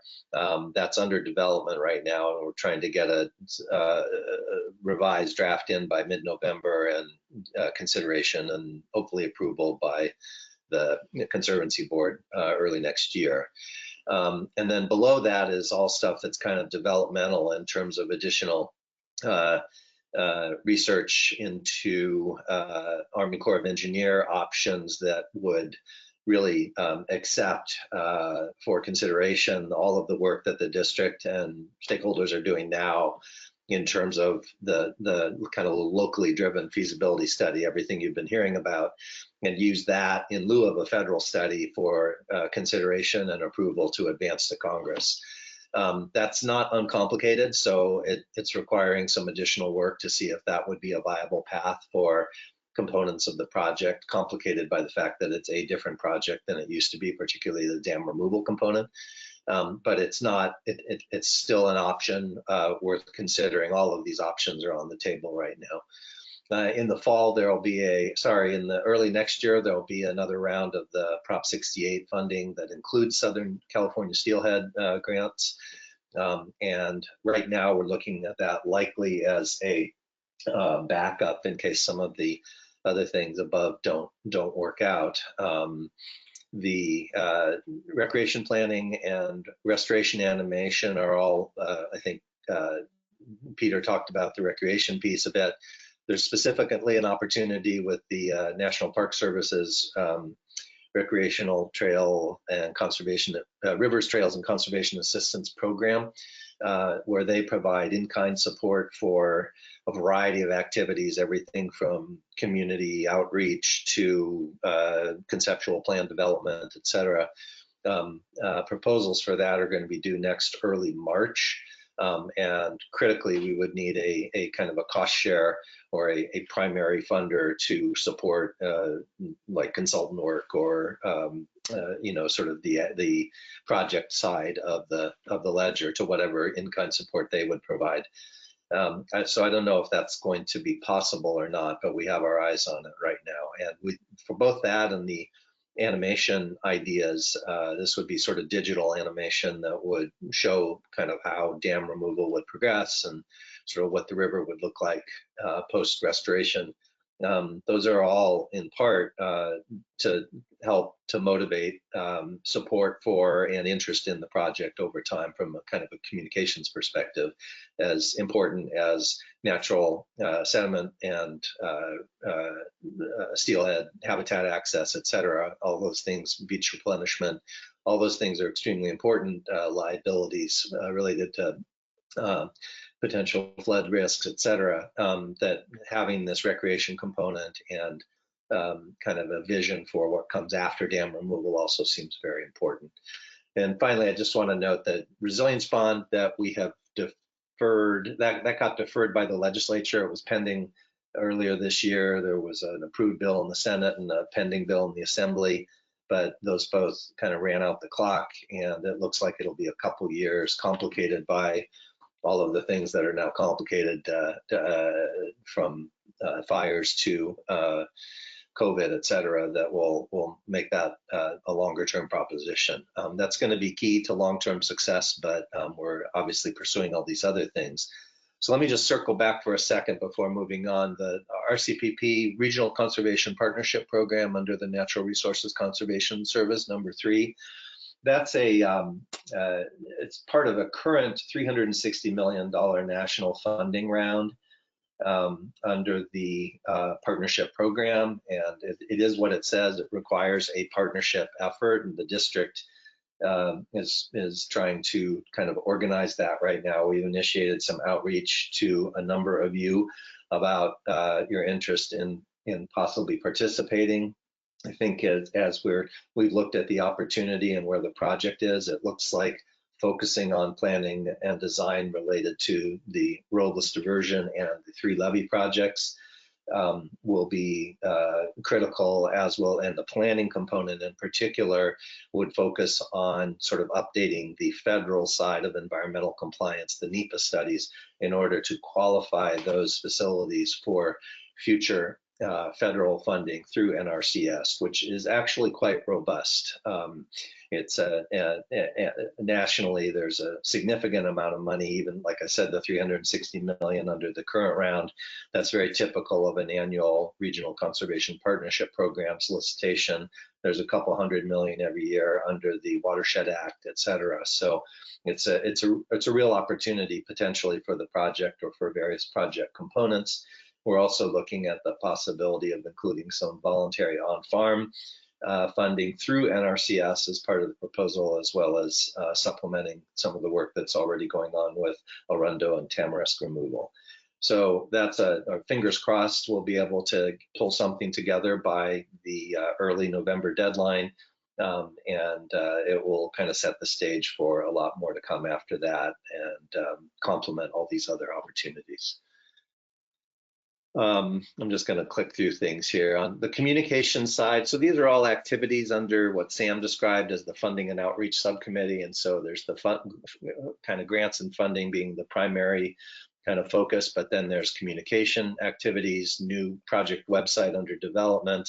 You've heard about the supplemental EIR today, the job and stimulus benefits study that Glenn mentioned. I've got a couple quick things on that. And then I would just want to give kudos to Paul for the work he continues to do through public presentations, the Matilaha-coalition.org website and VenturaRiver.org blog, where he kind of continues to pump out a tremendous amount of information about the project and related initiatives and issues on the river. The project website is we'd hope to have this done by now and to be able to share it with you. We're not there yet, but it's getting closer. It will basically supplant the existing matilahadam.org with both updates and upgrades in functionality and information, kind of being hopefully a current and active site for the project going forward. One of the challenges is there's a lot of material at the existing site that needs to get kind of ported over in a way that hopefully doesn't break the links to all the references that exist to that information. So that's a complication that we're trying to work through right now, and maybe lots more to say about that in the future, but at least that is in process, and we wanted to make sure you knew. This jobs report, job and stimulus benefits of Matilaha Dam removal. there's 2 links here that to the full report, which is close to 30 pages, and a 2-page summary, which is a nice overview. In very brief, you can see kind of the high-level highlights there. For roughly $165 million of investment, you get about a $350 million statewide return. About 80% of that is local in Ventura County, and and about 95% regionally within Southern California. And over the course of a 20-year implementation effort, kind of start to finish, about 2,300 jobs are supported full-time. Those are full-time equivalent jobs or job years, and those jobs and those expenditures, then generate the economic benefits, the $350 million, roughly $21 million for every 10 million of project expenditure, and 140 jobs as well. So it's a pretty interesting report.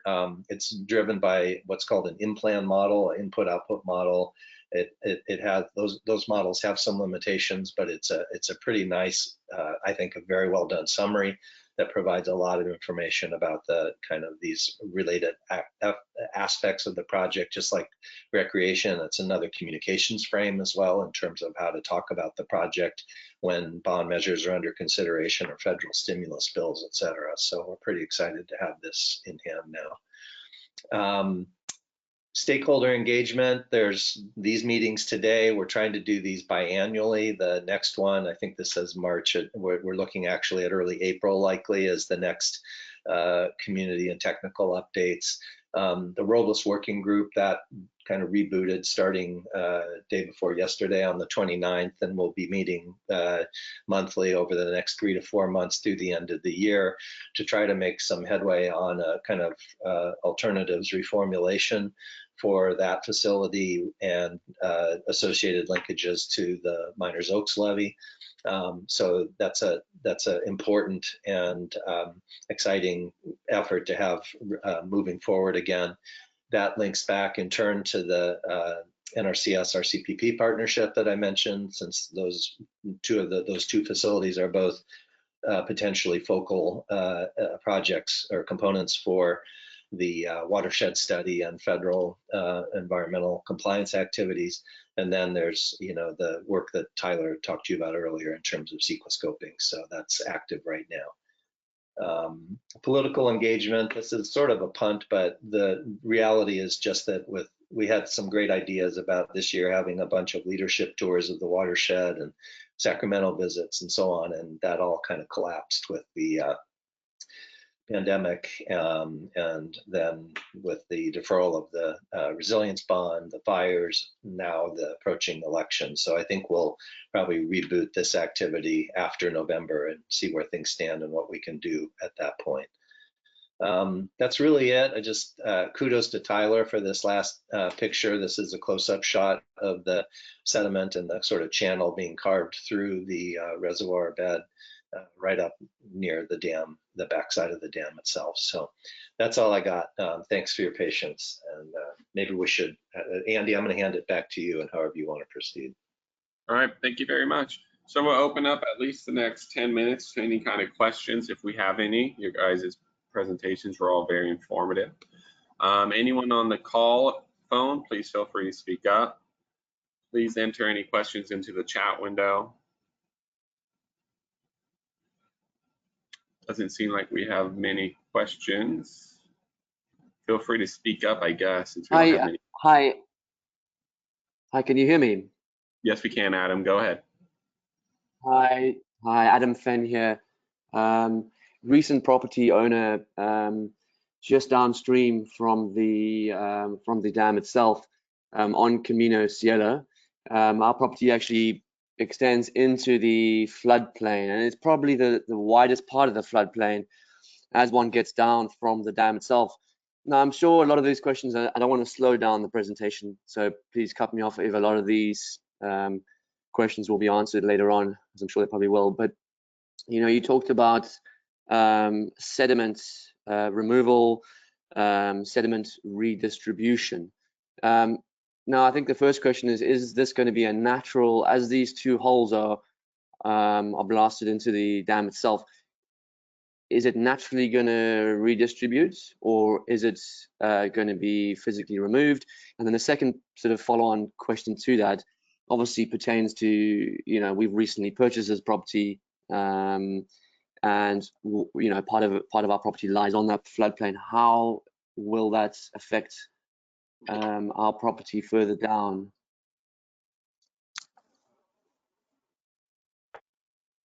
So this is Peter Shade from Watershed. You purchased the old Kehoe property, is that right? That is right. Okay, so yeah, your property is very close to the active channel, or potentially part of the historic active channel, really. The sediment evacuation, probably about 2/3 of the sediment behind the dam will not be transported out, only about 1/3. That's certainly not a precise number, but and most of that 1/3 will come out during that initial storm and be fine sediment. There will be, as the sediment, the historic sediment transport function that was in place before the dam was built returns to the river, there will be a pulse of coarse sediment that's expected to move through the watershed that will dissipate over probably a number of decades. And there'll be more deposition closer to the dam than further away. So we would expect that there will be deposition near your property, and that will be just really a natural consequence of the sediment transport out of the canyon being restored. The fine sediment that will be evacuated during that first storm will largely be transported out to the ocean. We don't expect a large quantity or large percentage of that to deposit in the river.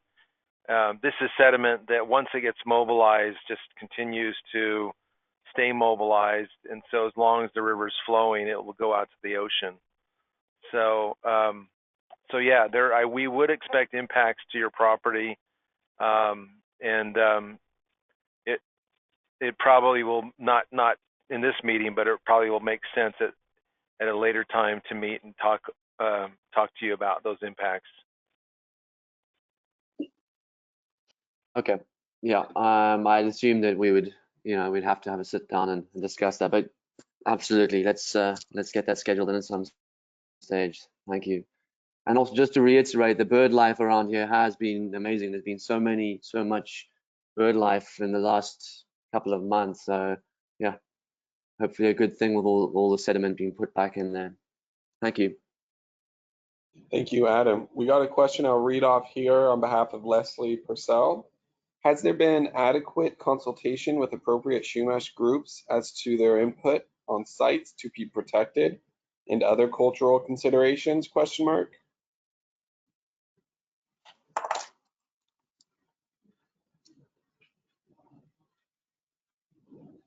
Tyler, is that one that you can answer?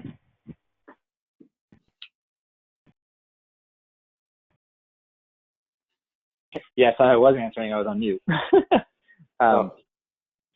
Okay, so yes, we under CEQA and under California law, under Assembly Bill 52, we are required to coordinate with the Native American tribes in the area, and we've as part of this sent out letters to the Barbareño and the Ventureño bands of Chumash Indians, and so we do have Native American consultation underway, two of which we've actually had several, Julie Tumamayat and Patrick Tumamayat. They are the most vocal in the area. Stanny Inez also chimes in on this one.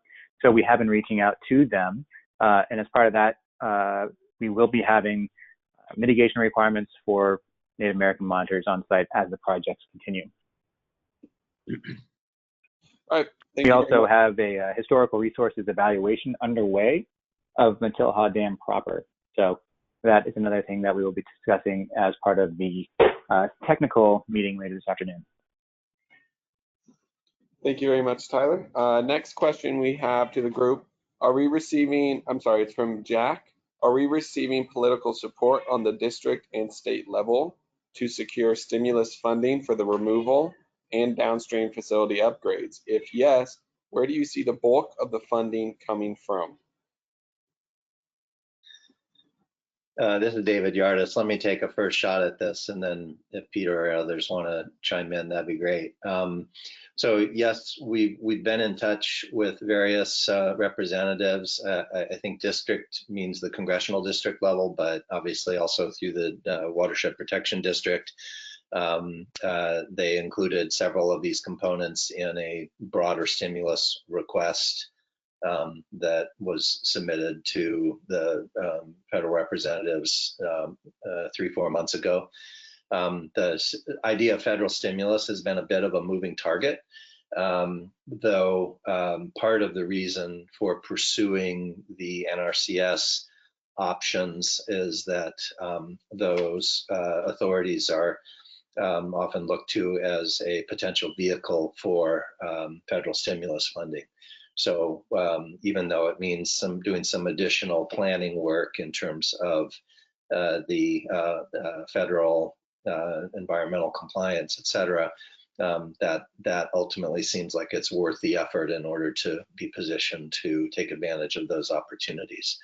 Beyond that, we are kind of just always have our radar up. I think it's going to be a mix of federal funds, state funds, both existing grant programs, new bond funds, local contributions, and private philanthropy in a variety of forms that will stitch together a composite that will actually provide enough funding to make it across the finish line over time. So let me just pause there. All right, did anyone else from the group want to pick up? If not, it doesn't look like we have any other questions. Give it another second, and then I'll pass it on over to Glenn for some closing remarks.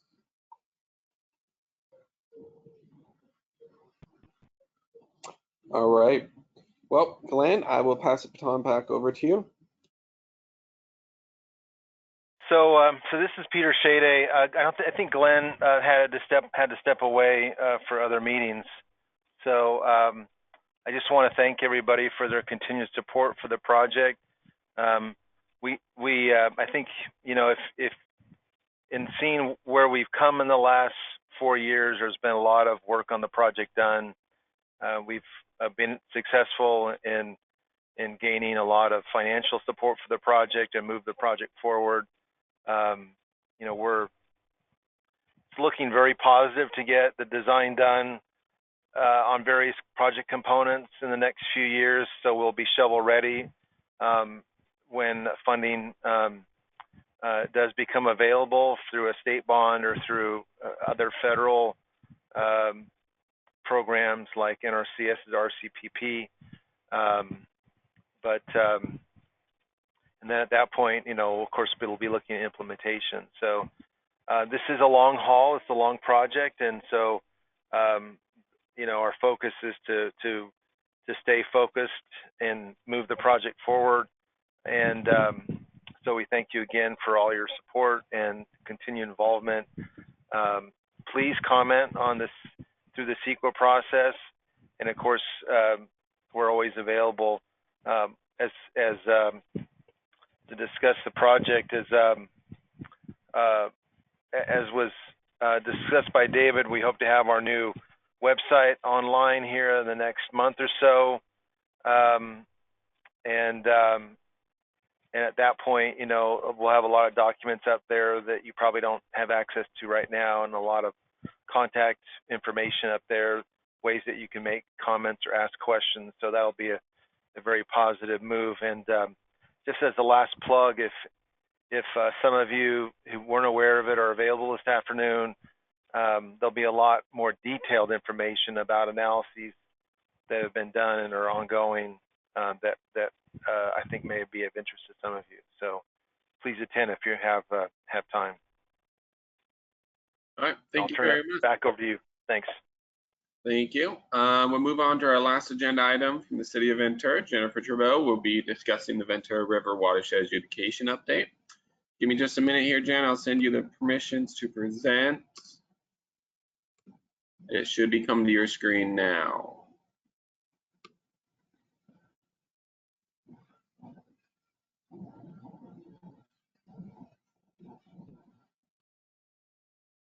All right. Andy, I'm like hooked up to 2 screens and having some issues. Can you do the presentation on your end? Yep, not a problem. We are seeing your screen, but that's okay. Let me load the presentation on my end. I can.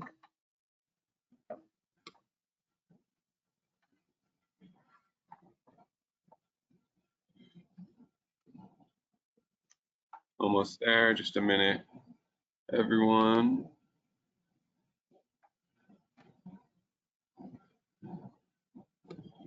And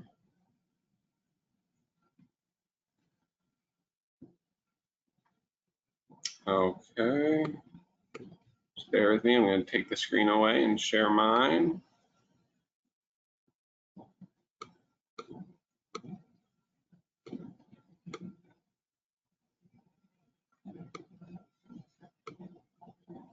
Okay, let me make this guy a little bit bigger here.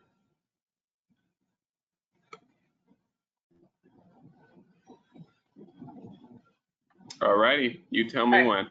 Thanks, Andy. Sorry, I should have tried that out ahead of time.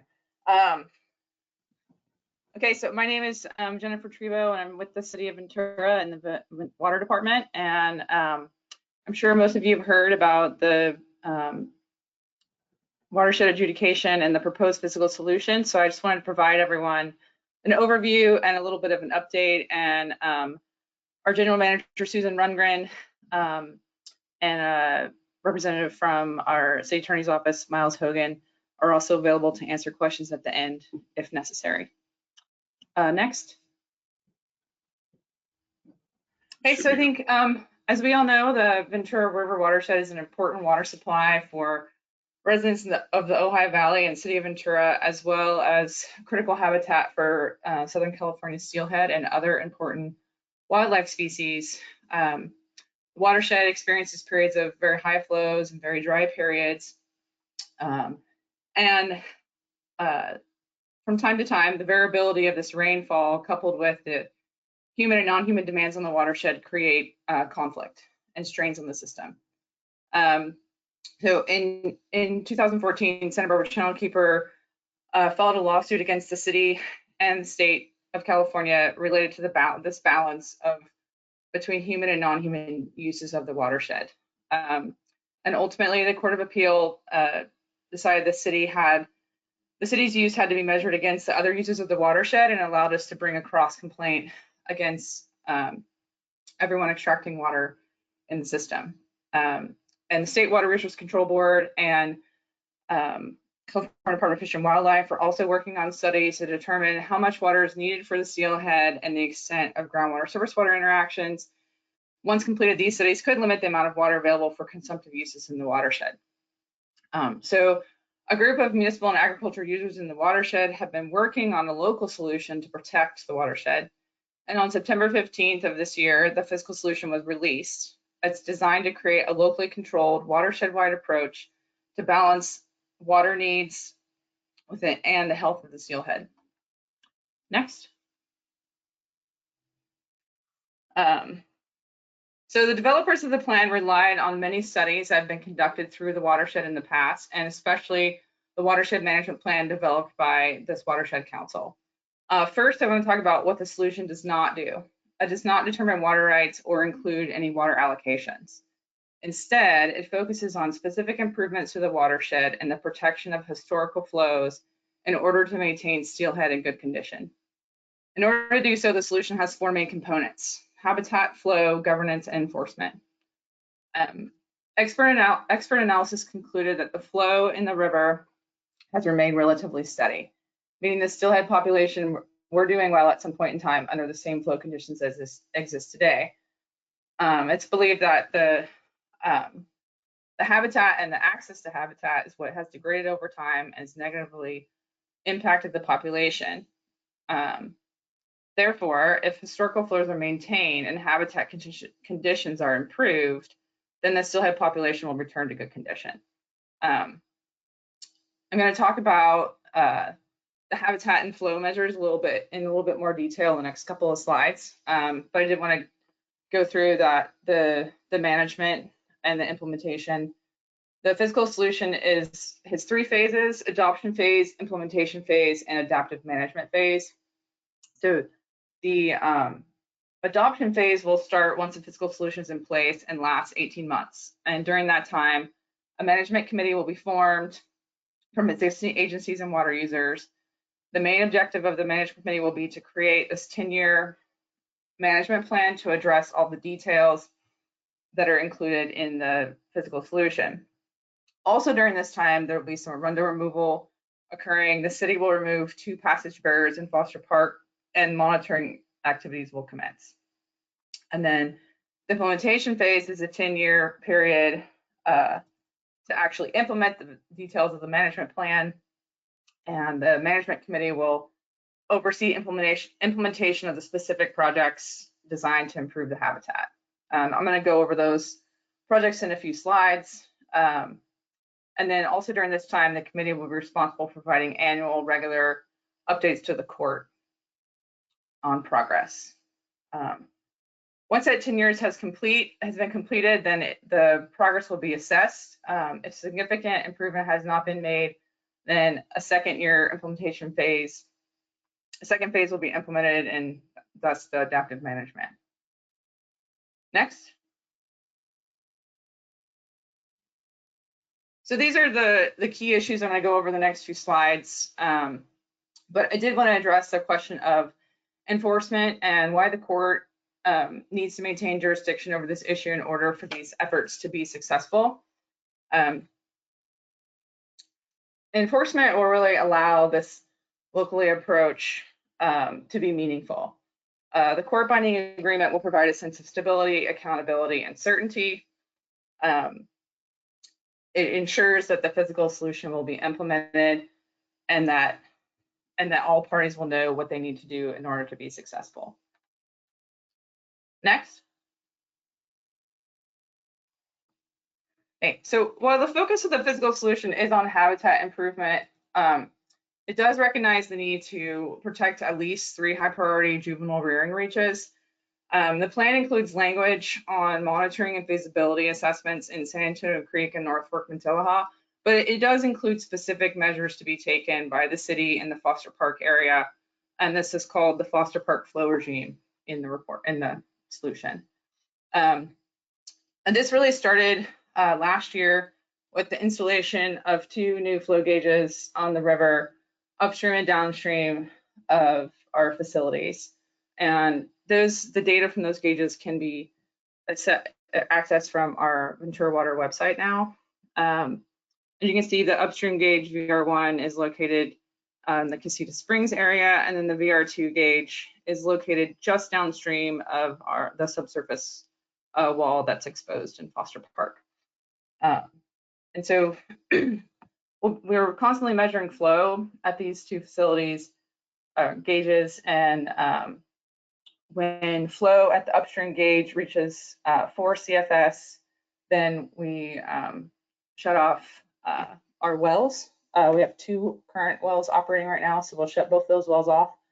And then once the flow at that gauge reaches 3 CFS, then we'll shut down the subsurface intake. And so once the upstream gauge is reading 3 CFS, the city's facilities will not be operating. And we'll also be continually monitoring the impact of those operations on flows by using those gauges. Okay, next. Okay, so the projects. The management plan will really provide the real details, design plans and things for these projects, but I'm going to give a quick overview of the details that are included in the physical solution. So for the Foster Park passage improvements, there's two potential low flow barriers in Foster Park. And so one is the exposed subsurface wall. We'll be notching that wall. And then there's another exposed concrete pipe downstream of that. We'll be putting in some boulders and doing some things to improve the passage at that potential barrier. The permitting and design are underway now. Unfortunately, we missed the window to do work this year, but we'll be ready to go when the window opens again next summer and be able to complete both projects. And then the Foster Fraser Street Road crossing is in the lower reach of San Antonio Creek, serves as a barrier under lower flow conditions. Improvements here will ensure passage across a wide range of flow conditions, providing spawning access over a range of water year types. And then gravel enhancement at Matilaha Creek. This involves injecting suitable sized gravels during certain years that then can be dispersed downstream during high flow events. And this is to replace gravel recruitment currently blocked by the dam, to improve substrate for macroinvertebrate production, and to improve the availability of suitable gravel for red construction spawning and egg incubation. And then the boulder and large woody material augmentation at San Antonio Creek. This is really sort of about the creation of juvenile rearing habitat, improving protection and cover from predation, and increasing holding habitat from velocity. Large woody material augmentation in the Mainston River at the confluence with San Antonio Creek. Again, this is going to create and stabilize deeper pool habitat at the confluence, improving oversummering rearing conditions for juvenile and resulting in greater survival of juvenile steelhead. And then rundle removal. I mean, this has been a popular practice throughout the watershed. We'll be coordinating with other entities here to make sure that we're doing rundle removal in the most appropriate places at the right times. But again, it increases passage by removing the rundo, and also may result in some positive impacts to flow. And then lastly, the reduction of predator and non-native fish. Non-native fish species compete with native fish species for food and habitat, and this measure would, subject to permitting, implement proven removal techniques. Okay, next. And funding. The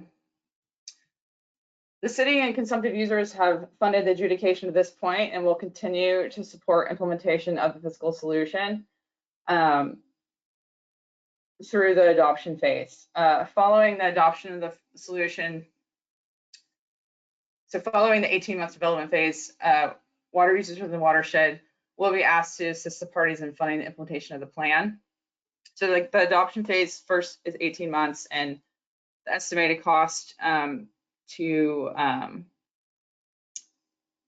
do the management plan and get the everything in place, set up the monitoring, is estimated to be about 1.4 million. That does not include the passage barrier work in Foster Park. That's funded by the city separately. And then the implementation phase right now is estimated to be $1.85 million a year. We will be exploring grant opportunities and other ways to reduce this cost. That's sort of a worst case scenario cost. It includes habitat enhancement projects, biological and hydrological monitoring, administration,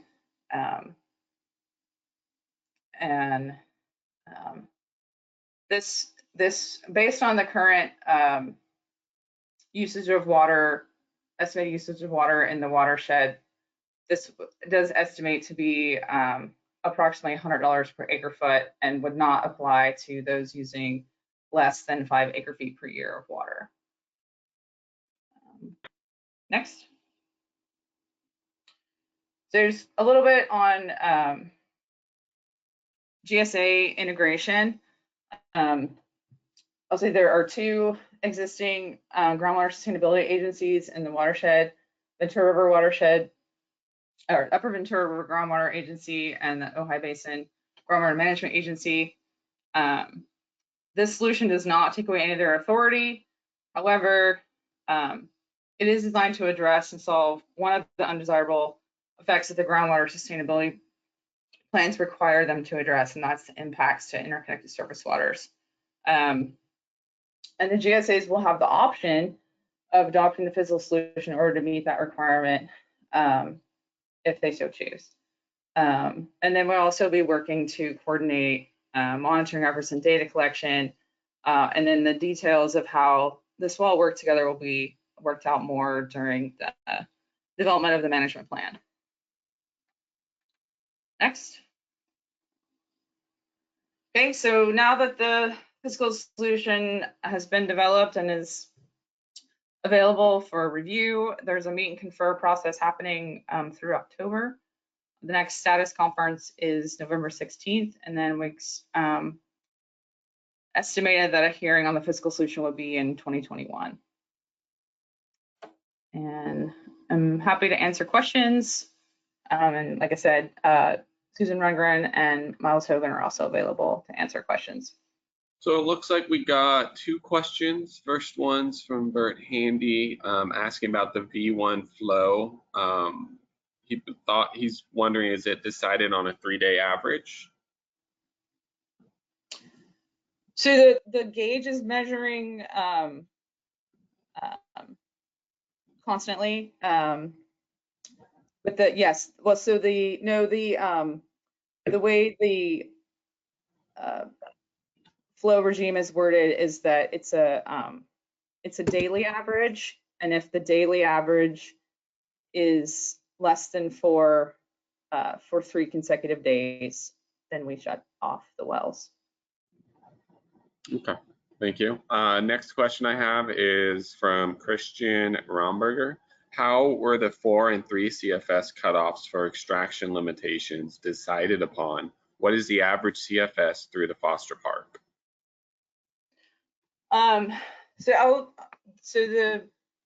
These were based on historical flows and maintaining the flows that will support the steelhead in their appropriate or in their life cycle stage through this area.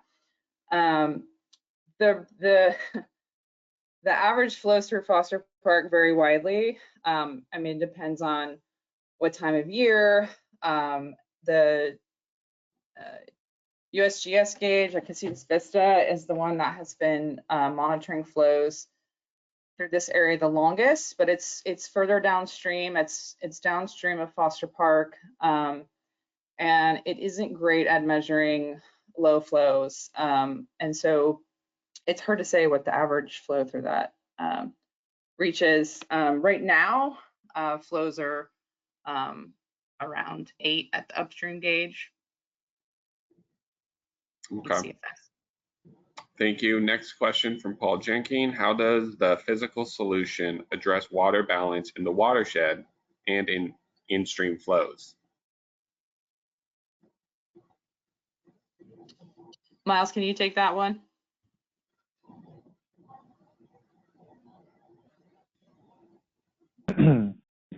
Sure. Can you hear me? Yes, we can, Miles. Okay. Hello, everyone. As Jenny said, Miles Hogan, I'm in the City Attorney's Office for the City of Ventura, and I mainly work with Ventura Water on water and wastewater issues. So the question is, how does the physical solution address water balance in the watershed and in-stream flows? So Jenny just described the flow regime at Foster Park, which is one aspect.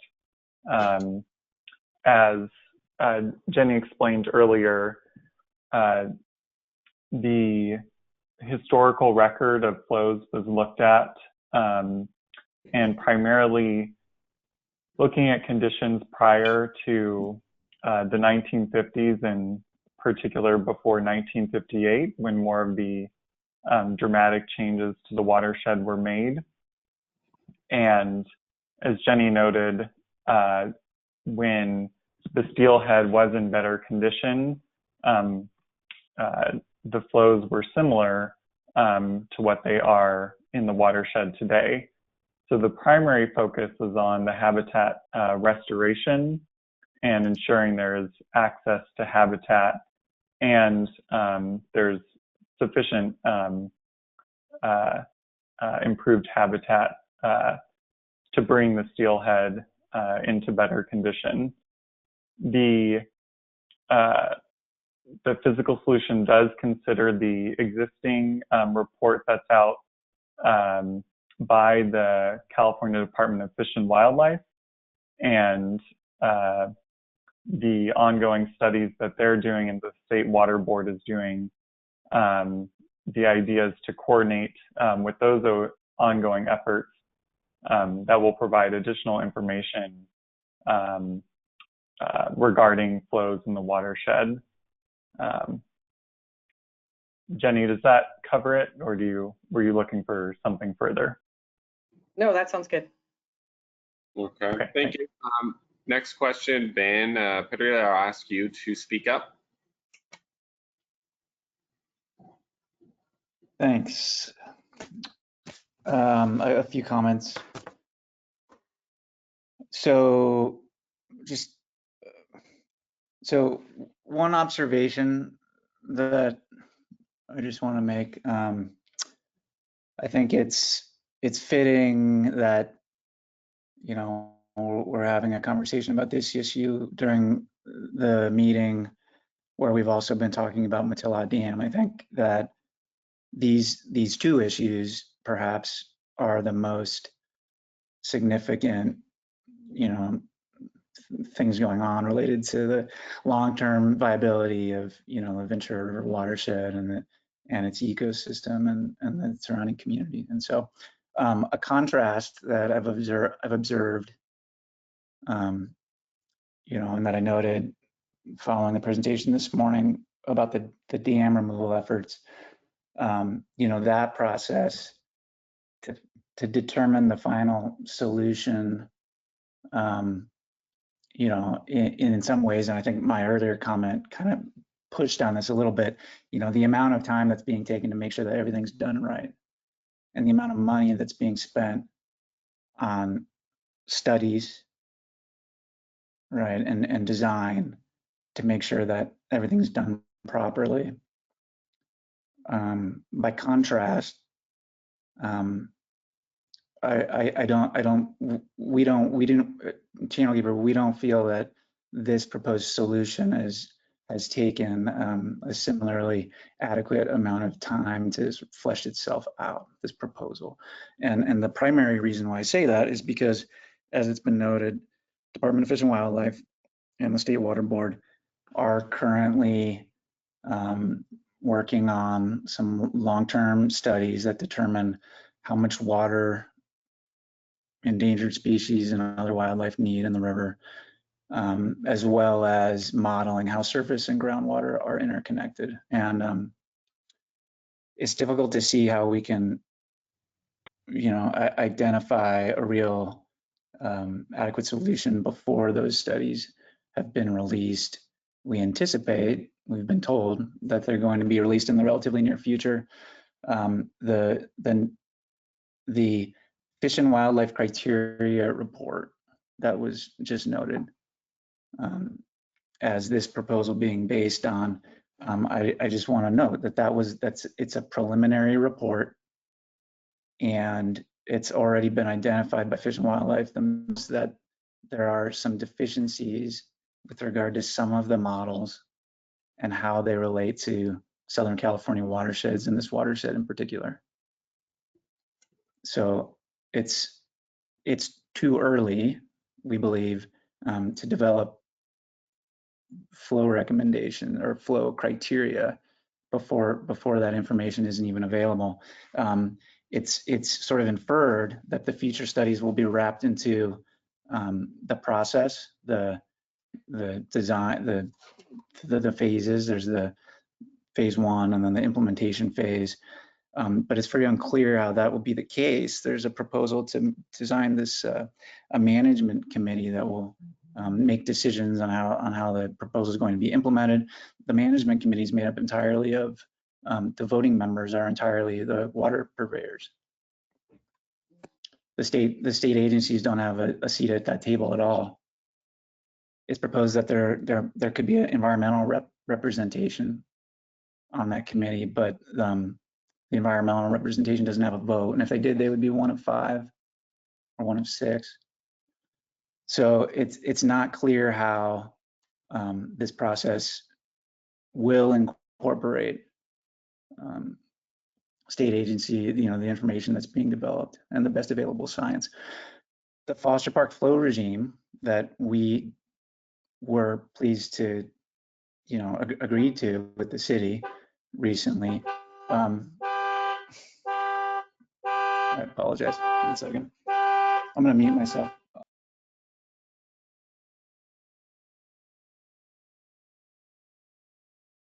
Give him just a second to come back and wrap up his comment. All right, I think I'm back. Sorry about that. The Foster Park flow regime, it was never, Channel Keeper never intended for that to become the long-term final solution. We agreed to that proposal because we needed to see that until there's a final outcome to this process, that we protect a flowing river. And the amount of water, those numbers, we believe provide a meaningful amount of water in this interim period. And I think that it's a step in the right direction, but that was never intended to be the long-term process. And the current proposal, the final proposal on our end, I can say, and we've said this publicly, for many months now, that the final solution, from Channel Keeper's perspective, it's going to need to lay out exactly what the flow regime is and demonstrate how that regime has been selected based on the best available science. That's what we're going to be looking for in a final proposal. I'd also say that the other the improvements that are highlighted in this proposal, I mean, all of these things are projects that we would support in and of themselves. The gravel situation, I note, I think has changed following the Thomas fire, and I'm not sure that that activity is actually needed right now. But the incremental habitat improvements elsewhere throughout the watershed, we don't view as a substitute for the issue of adequate in-stream flows. I think Paul's slide that he presented earlier that showed the improvements that we're seeing downstream of the dam following the Thomas fire with the gravel that came in. If anything, if there were to be one project that could potentially provide ecosystem benefits that would be on a level that you would start to think about trade-offs between when and where you have flow versus ecosystem restoration. If there were to be anything, it would probably be Matilah Dam, right? So if we were to see a proposal by the municipalities and districts that accelerated and implemented removal of Matilah Dam, something on that scale, then maybe, okay, that would be an interesting conversation to have. But at this point in time, the things that are proposed are focused from in-stream flows. And anyways, that's a lot there. I think I'll leave it at that for now. Thanks. Thank you very much for the important comments, man. We are going to be wrapping this up in the next 5 or 10 minutes, but we'll get through these last few questions. From Alex Hill, just curious, how are non-native predatory fish selectively removed without affecting the native species? Yeah, so this will be outlined in more detail in the management plan, but there are ways this can be done, and there's permitting involved. Electrofishing, netting, hook and line, spearfishing are some techniques, and all precautions will be taken to not impact native species. Thank you. Sam Jennings, is there a location where we can see who was consulted in the development of the plan, the experts involved, etc.? Like Miles is going to answer that one. Yes, so the expert report has not been released yet. It will be released in a few months, but the experts the city worked with are Hansen Environmental, as well as Cardno on the hydrogeology. And so that the expert report they developed will be available in a few months, and it would be posted on the websites listed on the screen. And then otherwise, as Jenny mentioned earlier, this proposal, the experts, they did look at any materials they could find. They started with a very long list of potential projects, and they thought that these were the initial ones that would be the most value for improving the habitat for steelhead. I did want to comment that the proposal does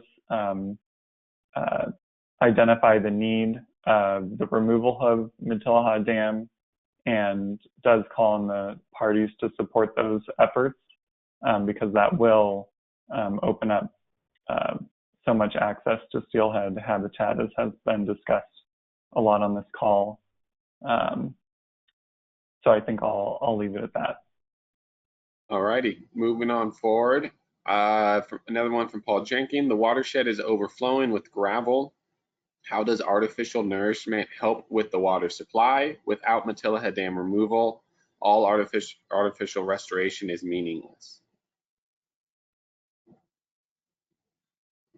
The only comment I'll make there is that we do support the removal of Matilaha Dam. And I think, as the fiscal solution says, we think that's one of the main barriers to the steelhead being in good condition. The parties didn't feel like it was within our powers to meaningfully expedite that process, and so this is sort of, these are things that can be done in the meantime while that process proceeds. It seems like it's in a place where things are moving forward, and it's just a matter of those processes taking place. And so we feel like these are things that can be done in the meantime, and that once the dam is down, then I think that's part of the adaptive management process of the plan. Thank you. Moving on to the last two questions here from Leslie Purcell. When the steelhead historically were healthy and abundant, was there less pollution in the water from urban and agricultural runoff and other practices? Is this being considered and managed? So the water quality is not specifically addressed through the plan. I think there's some language in there. There are other processes going on to address agricultural runoff and water quality issues. And so again, we're sort of letting those play out in those regulatory arenas. Thank you. And this will be the last question from Paul Jenkins. This plan looks a lot like the draft HCP that was never pursued. Why was it not pursued years ago? Paul, that's an excellent question that I've asked many times to many people. And if you can find the answer, I'd be happy to hear it. All righty. That seems to be wrapping up our meeting. That seems to be wrapping up at least a portion from City of Ventura. Thank you for the time, Jennifer and the rest of you. I appreciate it. And thank you for the time from everyone else for attending this meeting. We had great involvement. We look forward to the future involvement, and please be sure to attend the afternoon technical update meeting. Information should have been distributed through the Ventura River Watershed Council newsletters, or at least outreach. Our next planned Ventura River Watershed Council meeting occurs every other month, bi-monthly on the first Thursday. So that puts us at December. First Thursday of December will be our next meeting. We will also be deciding on next year's topics. I encourage all members and community members to submit topic requests for the next year to me on the Ventura River Watershed website. I also encourage everyone to visit the Ventura River Watershed .com website to sign up for our newsletters, and that's where I will be posting post-meeting follow-up within the next week, including recordings, meeting minutes, PowerPoints, and other presentations. Again, thanks everyone, and please stay cool and enjoy the beautiful weekend. Goodbye.